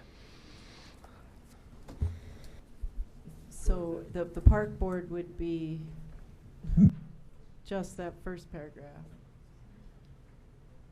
The first paragraph is the city's standard language stating we're taking a dedication or payment in lieu. The second paragraph is the exact same as the first paragraph, except it allows for a payment plan. And then the third paragraph and the fourth paragraph are what Vince and I had agreed to based on the park board's motion. Okay, so they would keep the city's original paragraph, skip the underline, and add the gray? That would be one way to go? That would be one option. If they wanted immediate payment. So the Yurdigan's proposed language is only if we want to allow the payment to go for 5 years. So could you have all 3 of these left? No, it's one of the first 2. Okay, the first one is immediate payment. Okay. Okay, I got it. Yeah. So either the first paragraph or the second paragraph, and then additionally we could add that second part. Yep. Starting with the parties agree. Yeah. Mayor, Can I ask a question on the Yes, content here? Councilman Danforth. Because I'm trying to make it confused. And first of all, it says that motion to accept cash in lieu. Okay, so that's the 5% value. But then it says, but yet that guarantees a trail to be put in. So if I'm in their shoes, am I paying the 5% and giving to the land area? That's what that would read to me. So I'm aren't I doing it twice if I'm them? Mr. Foley might argue that. No, there is. Well, the other aspect that factors in though is the sidewalk requirement may be relieved if we choose to put in a trail to a higher aesthetic standard that might look like a sidewalk, and that's where the discussions will continue. Is That's one item, and then the actual location factors into it also, because the land on, or the part of the trail that would sit on the right-of-way, the Yurdigans should get no credit for, because that's city property. Okay, the property then that is on the Yurdigans, it could either be deeded or easement, and both of those would have a different calculation. Part of the problem with any determination of deed versus easement is the lending package that goes along with most houses for a specific legal description, and then all of a sudden we're talking about easement property versus deeded property. Easement property won't be a problem. Deeded property, then we might have a problem.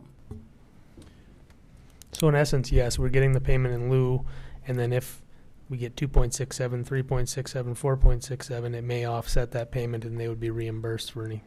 That payment in lieu would be adjusted based on that. But if you put a bike trail in, does some of the sidewalk requirement go away then?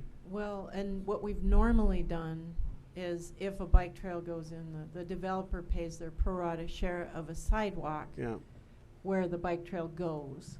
So if the bike trail's in the right of way where there would be a sidewalk, the city installs it and they pay the city what they would normally pay for a sidewalk in that location. So is this accommodating I don't see that for? in here. I don't see that either. That's where I was going with this is, and because I know that's what we've done. Yeah, we can find many examples of that. Yeah. Because we don't make them put the sidewalk in just now because we're contemplating a bike trail. But if we do put a bike trail in, they're going to get a bill. They agree. They're not going to protest it.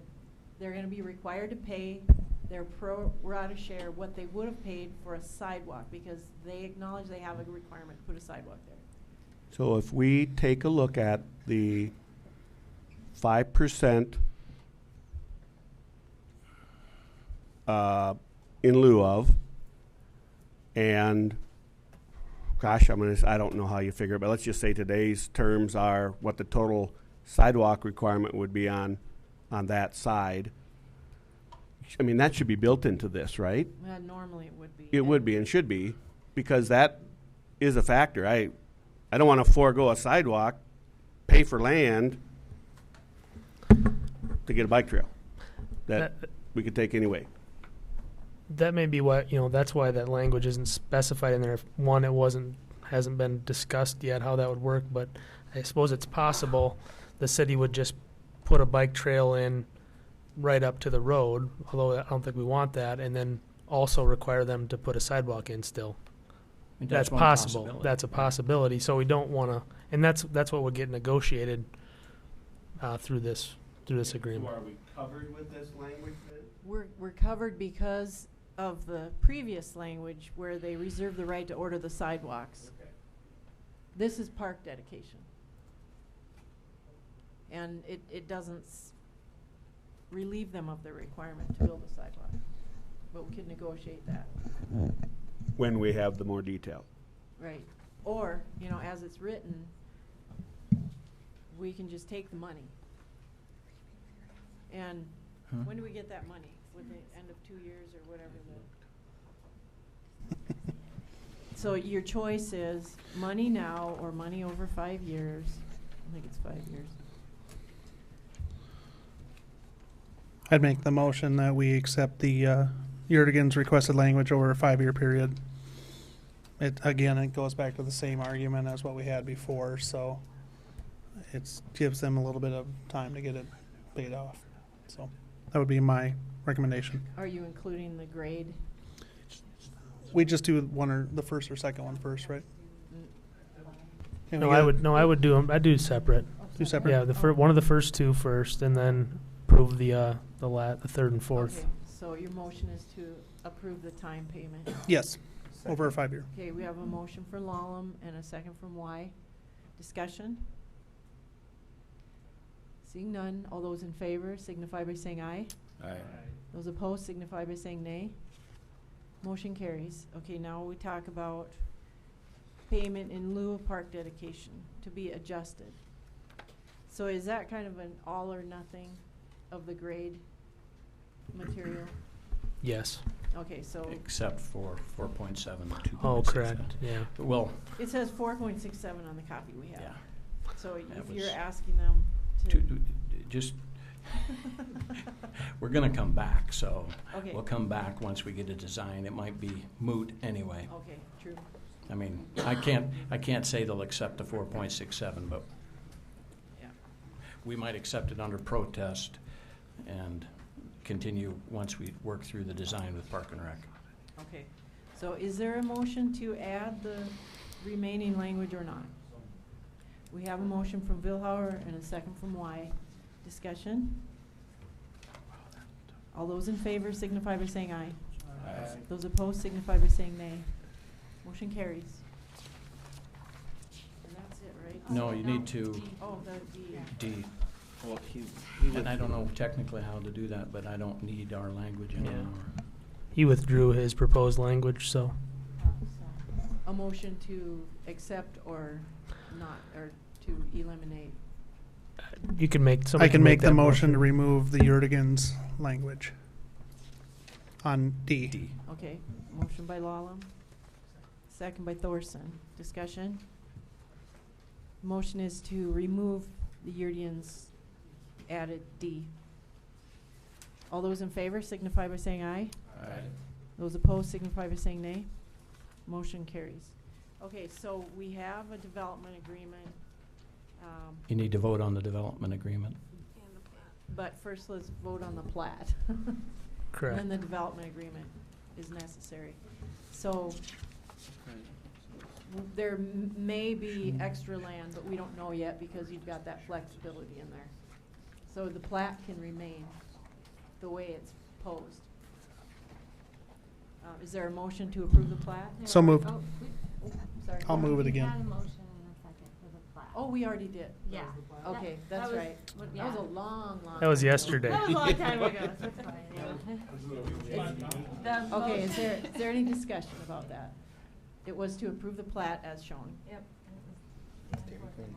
All those in favor signify by saying aye. Aye. Those opposed signify by saying nay. Motion carries. Okay, now, I will look for a motion to approve the development agreement as amended with the various other motions. So moved. Moved by Lallam, second by Vilhauer. Any discussion? All those in favor signify by saying aye. Aye. Those opposed signify by saying nay. Motion carries. So, Mr. Sire wanted me to talk about the hockey rink. Thank you. Does anybody need a break? Yeah. Let's just finish. Let's just finish. 5-minute break.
up. We are reconvened.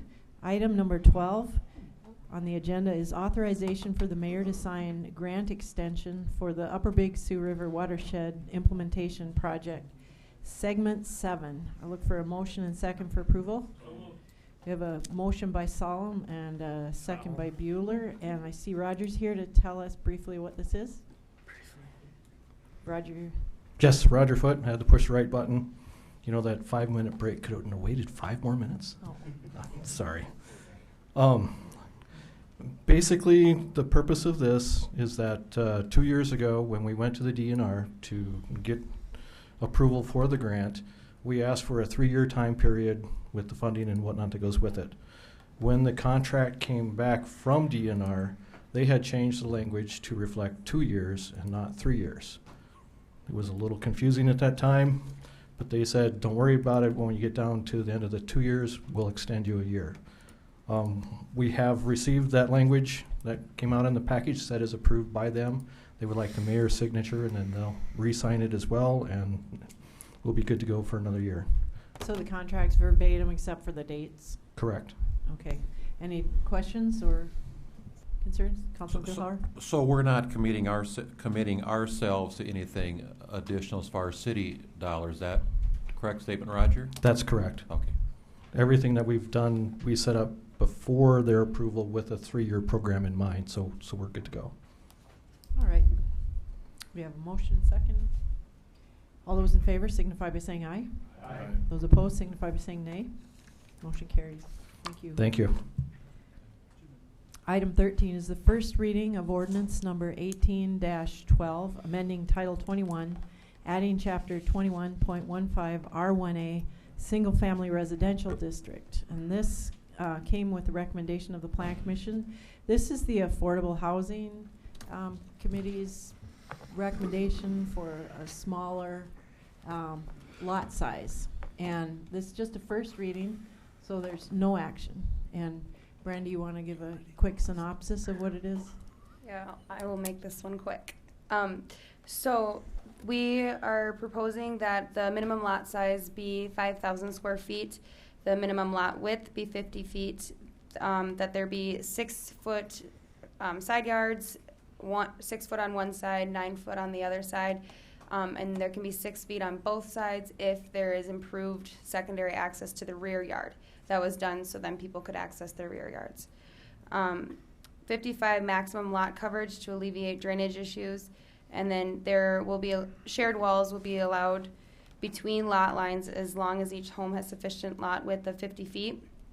And then also we added the limitation of a 12-foot maximum driveway width is allowed, and it'll be allowed to be larger as long as there's 20 feet of contiguous curb frontage, and that's reserved for on-street parking.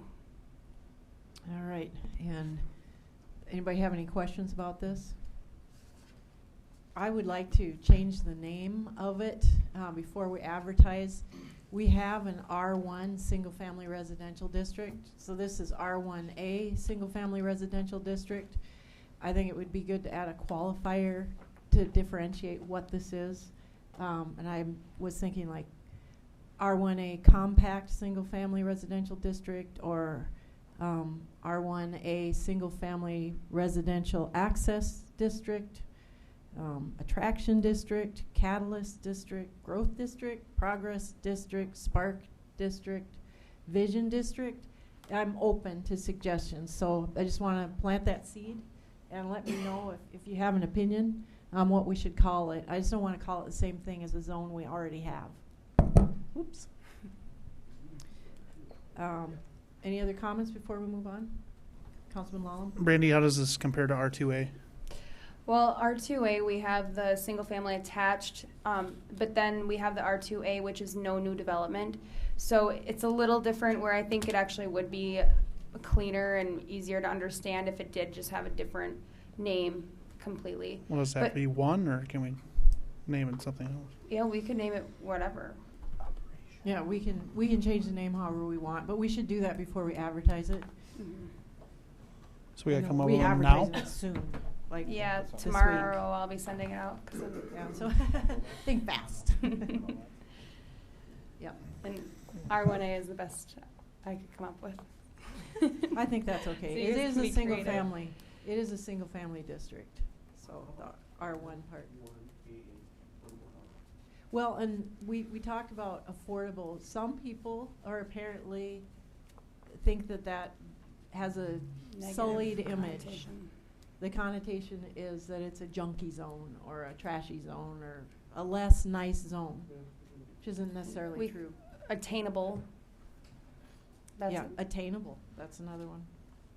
That's what most people are changing the naming instead of calling it affordable to call it attainable, because it's all it is a small lot. It doesn't mean that maybe somebody desires not to have a big house with a big yard, that they travel a lot. I kind of like the word compact. I drive a compact car. It's a nice car. It's not junky. Right. Okay, moving on. Thank you, Brandy. Item number 14 is also Brandy's.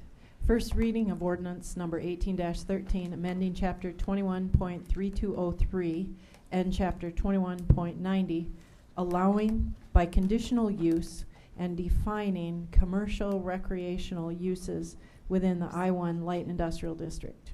Again, just a first reading, no action, but Brandy, want to explain what this is? Yep, so this came from Councilman Vilhauer and Albertson, bringing it forward after we had talked to a couple businesses, where we would like to have the option for them to come forward with a conditional use application to the Board of Adjustments to be able to have a commercial recreational facility in the I-1 light industrial district. You guys had heard this a couple years back, but it failed because they were also trying to propose it for the I-2, which is heavy industrial, and that's just more inappropriate. Light industrial has a little more restrictive uses. So then we're defining that as a place designed and equipped for the conduct of sports, leisure, time activities, and other customary and usual recreational activities, either active or passive, and operated as a business and open to the public, 14 years of age and older. And that is so, for daycare situations. And then when we actually brought this to the Plan Commission, they wanted to strike. We were going to add the daycare facility non-residential, which is right now allowed in our ordinance as a permitted use. We were going to move that down to the conditional use, but they actually asked us to, or wanted to strike it, recommended us presenting it to you as it just struck and not put anywhere back in there. So. Councilman Vilhauer? Brandon, I've got a question relative to the daycare, because that was kind of an unintended consequence of this proposed change. I mean, are there daycare facilities in the I-1 zoning district? I think the reason it was put in is Angus Palm did something to that effect where they're an industrial. Dakota Tube. Okay. They used to have a daycare, Right. but it's not Okay. there anymore. So from a practical standpoint, it would have no effect currently on any existing businesses out there, as far as we know? Not as far as I know. Okay. And you could still put it under as a conditional use, and then they would have to come to the board. But I know that, and that's something that we'll explore, because we need to be looking into daycare facilities in general anyway, where the Plan Commission asks that we have certain design standards that then they don't have to state their own findings of fact for each specific one, but where it would be outlined in our ordinance. So, and that we can get, that's in the hopper. We need to get something done there. Mayor. So. Councilman Bueller? I would definitely agree with putting that in a conditional use format. That's what I would do. Eliminating it. Yeah, because positioning that, we need to know where it's going to go in relation to the businesses. Right. Yeah. Councilman Roby? I think you're going to get some pushback on the age, because what you're doing is you're eliminating kids' sports of various flavors that come in at 8, 9, 6. Gymnastics comes to mind. I used to have a conflict of interest on this one, but I don't anymore. That's one that comes to mind, so that wouldn't apply to them. Why not? That's actually what we're trying to eliminate, because we don't want children that are, you know, and daycares are different because they have to have certain amount, like you can have 12 kids per caretaker, but there's nothing limiting the amount of children or adolescents within these facilities. And when they're in a light industrial district, it's more hazardous, so we don't want to necessarily condone that. That was a conscious choice on the Plan Commission's part. And Chip did weigh in on this heavily as they were going through this, and he worked with Brandy and Jill heavily on this. But that is something you should think about pretty carefully. Do you want to eliminate that altogether, or leave it, put it into a conditional use where it would require specific use for the site in question? That would be up to you when it has its second reading. Any other comments? Councilman Danforth? Well, I'm just reading it. I'm a little confused on this one, but where we have had the contractor shops, we've had a number of them that have stipulations on outside storage, things like that, and the activities that are there. Hopefully this, in our look at it as a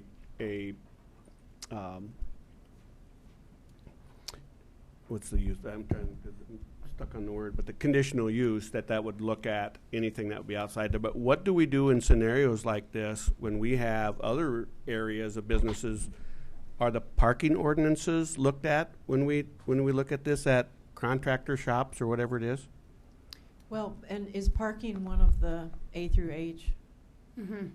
Yep. So yes, every condition Considered, because that's a big issue at these locations. Yeah, because if they're doing it in a contractor shop, they're going to need, well, because they'll come in to get their permit, and if they are taking up everybody's parking spaces and contractors can't get their equipment in and out, it'll have to be addressed when they're in front of the Board of Adjustment. And they'll have to have a plan for how their parking will work and function. This would fall into that same category. Anything else? Okay, thank you, Brandy. Move on. Item number 15 is authorization for the mayor to enter into an agreement with Civic Rec for Park and Rec Wellness Center software. And I'll look for a motion and second for approval. Second. Moved by Councilman Bueller, second by Councilman Billhauer. And we've had a presentation on this. This came with the recommendation of the Finance Committee, I think, right? Yeah, and the council at the last meeting. And so this is software that's needed pretty desperately and well justified. Does anybody have any question about it or comments? Councilman Billhauer? I guess just to clarify, I'm not sure, Kristen or Jay, I mean, this is the exact same numbers that we looked at, and we're under the understanding last meeting that we approved. Is that correct? As far as the contingency transfer, it was a little bit higher. This portion that I think is before us, did this have the equipment on it, Spencer, or will that come later?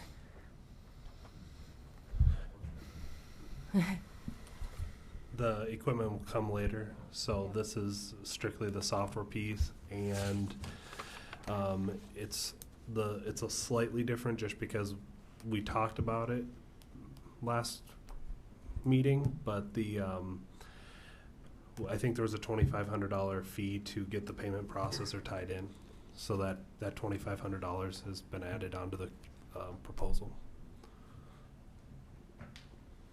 Okay, any other questions or comments? All those in favor signify by saying aye. Aye. Those opposed signify by saying nay. Motion carries. Item number 16 is authorization for the mayor to sign a grant application for the Campesca Loop Trail project. And I'll look for a motion and second for approval. Moved by Councilman Weiss, second by Councilman Lallam. And this received the recommendation of the committee prior, and Vanessa gave her presentation explaining the various different phases of the Lake Compesco Loop Trail project, and with the third phase being that part over on the west side, which seemed most probable to get grant funding, and grant funding takes a long time, so we want to get started as soon as possible. And there has to be a grant, a notice of intent to submit a grant application signed by me by next, like the 16th of July. So we would like to see a motion to authorize the mayor to sign all associated documents with applying for a grant, including that notice of intent and the future actual grant application and any other documents associated with it. So moved. Moved by Councilman Albertson. Is there a second? Is that a different motion? Oh, You had a motion. oh, Yeah. okay. So maybe we need So I don't to know if amend the it- motion. Yeah. Let's amend it then. You want to, so that we don't have to come back. It was Y and then Councilman Lallam. Lallam and Y. Which one made it? Y made the motion. Y. So make a motion to amend it. Okay. Second. Motion to amend it. Second. All right. So we have an amended motion. and a Second. Thank you. Any discussion? All those in favor signify by saying aye. Aye. Those opposed signify by saying nay. Motion carries. Item number 17 is authorization for the mayor to sign a Prairie Lakes Wellness Center sponsorship agreement with Professional Hearing Services, Inc. And I'll look for a motion second, and then we'll talk about it. Moved by Councilman Vilhauer, second by Councilman Danforth. Okay, Glenn, do you want to talk about this? This is the third one that's come before us now relative to sponsorship agreements at the Prairie Lakes Wellness Center. This has gone through the approval process by Prairie Lakes. The signage was looked at by our little committee of Councilman Danforth and Roby and myself.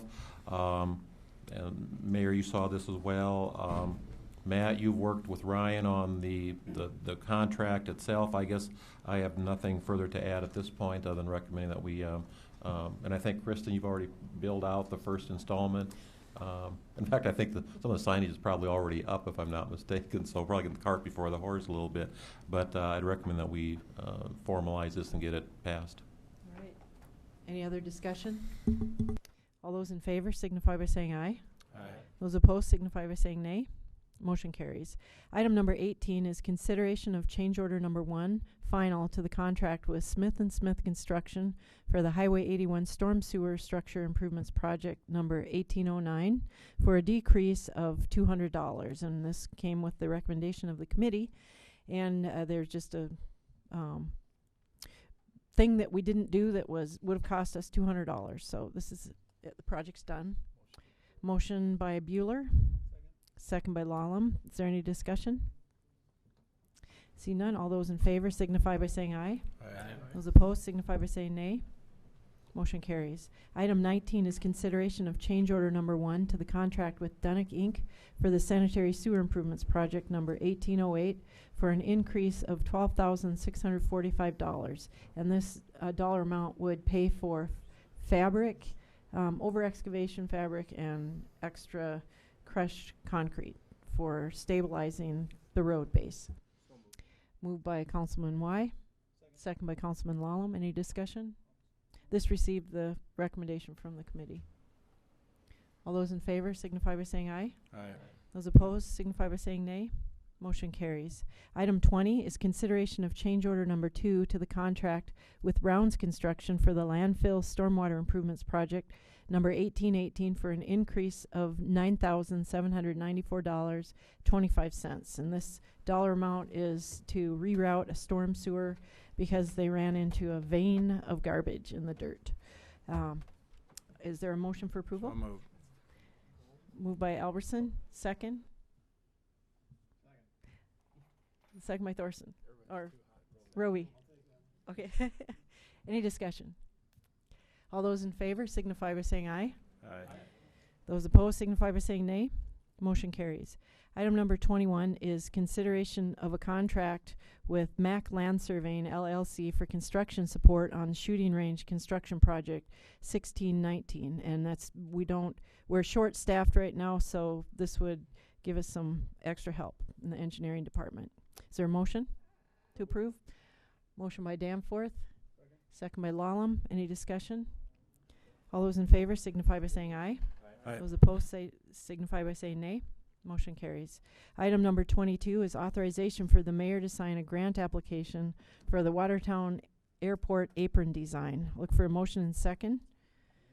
Moved by Councilman Roby, second by Councilman Thorson, and I see we have Mike Schmidt and Todd Sire to tell us about it. Good evening. Good evening. A couple months ago, we were before you guys with our design contract for the apron reconstruction phase 1. That was approved a few months ago. The FAA is now ready to start writing grants, so what you have before you is just your standard FAA grant application for our services, for your geotechnical exploration and soil borings out there, and then there's a few thousand of admin just for anything that might come up. Our contract's lump sum, so you're not going to see a decrease or an add. Well, I'll back up. The decrease part you probably will see because we did a kind of a two-part with the proposed buildings that were going to be built out there. So we had some numbers in there for design of fence relocation, stuff like that.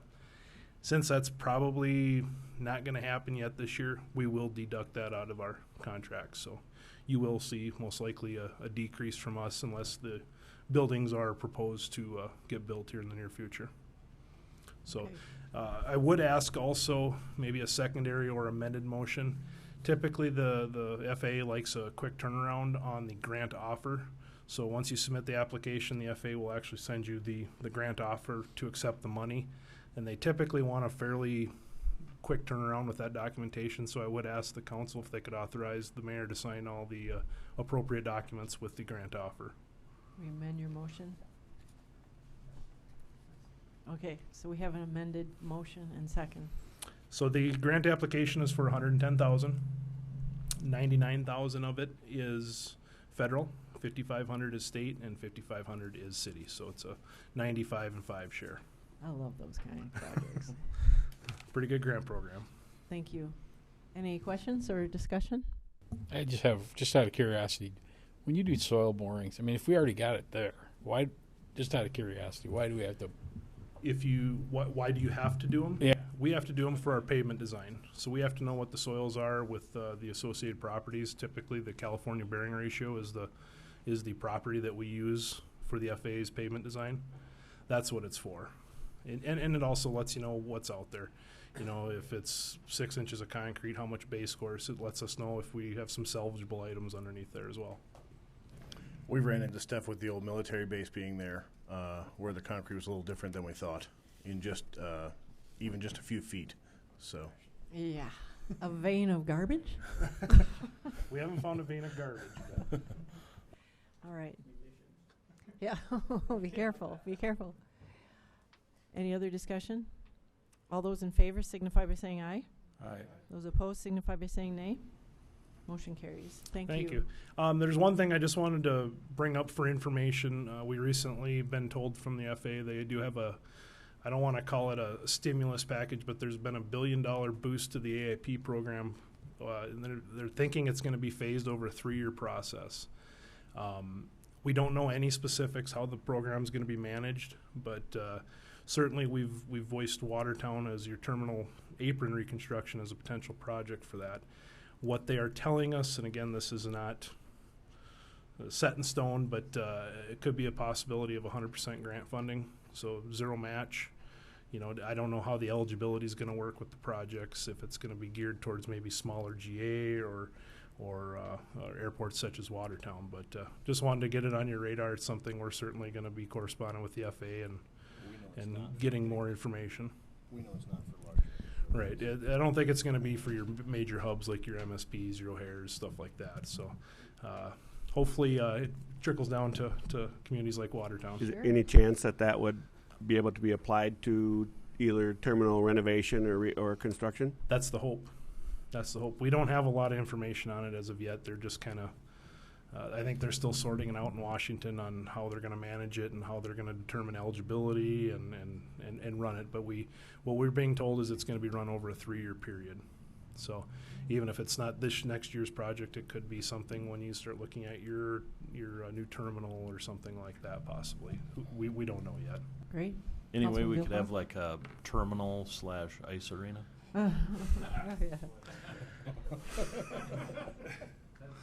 No comment.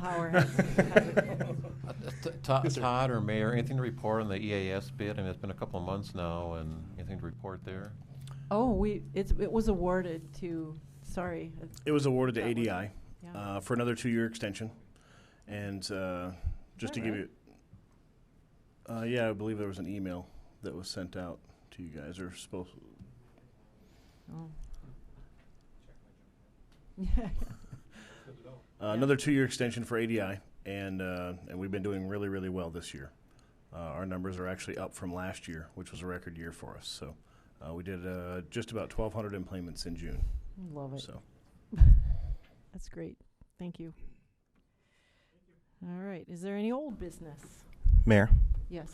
I'd like to bring up from our June 4th meeting the enhanced lighting project on Highway 212 Phase 2. Myself, along with the rest of the council, we approved that project, and I personally have had a lot of pushback on that from members in the community, and I'd like to discuss that tonight and possibly take a revote on that. Really? Okay. Go for it. Mayor? I'm not opposed to reviewing the issue, but I think it's only fair that those that supported it to begin with are here and have a chance to express their views on it. So I don't mind doing it, but I'd like to defer it to the next meeting. Well, yes, and we've already told the DOT. This has already been set in motion after the initial vote, and I'm not saying 100% that we couldn't go back on it. But they've been notified that we are going forward, so they've already started working on the next steps. And I guess I don't know how far they are, but I can get that. If you could check that, and then if there is a chance to go back and look at it, then if we could put that on the agenda. Councilman Bueller? No, Josh answered the question, I guess. If we could get that information, that would be great. And I also agree that it needs to come in a later meeting. I agree with Glenn that the other representatives need to be here as well. Okay. Any other old business? Any new business? Mayor, I have something. Yes. After talking with Kristen, on the consent agenda, we have letter D, which is the award of a contract for an assessment project. That does not have a budget. So with it being an assessment project, we will have to come up with a budget for that. So we will have to ask for a budget supplement. Okay, this is the road adjacent to the remaining lots in the Andrews Industrial Park that we were talking about earlier. We just wanted to point, normally this one kind of got missed as being on the consent agenda. So before we proceeded tonight, you guys awarded the bid basically to proceed with the project.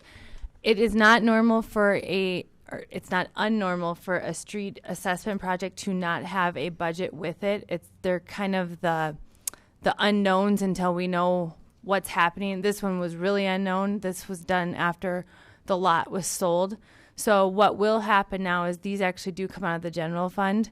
So what will happen is I will bring forth the next meeting, the first budget supplement, so that you guys have a chance to then approve that. But this is not out of the normal to kind of see an assessment come up without it being budgeted the previous year, because they're kind of an unknown when they happen. So right. Okay. Thank you. Any other new business? Any liaison member reports? Okay, we do have a need for an executive session in order to discuss and consult with legal counsel on contractual matters. So look for a motion and second to go into executive session. Moved by Councilman Lallam, second by Councilman Y.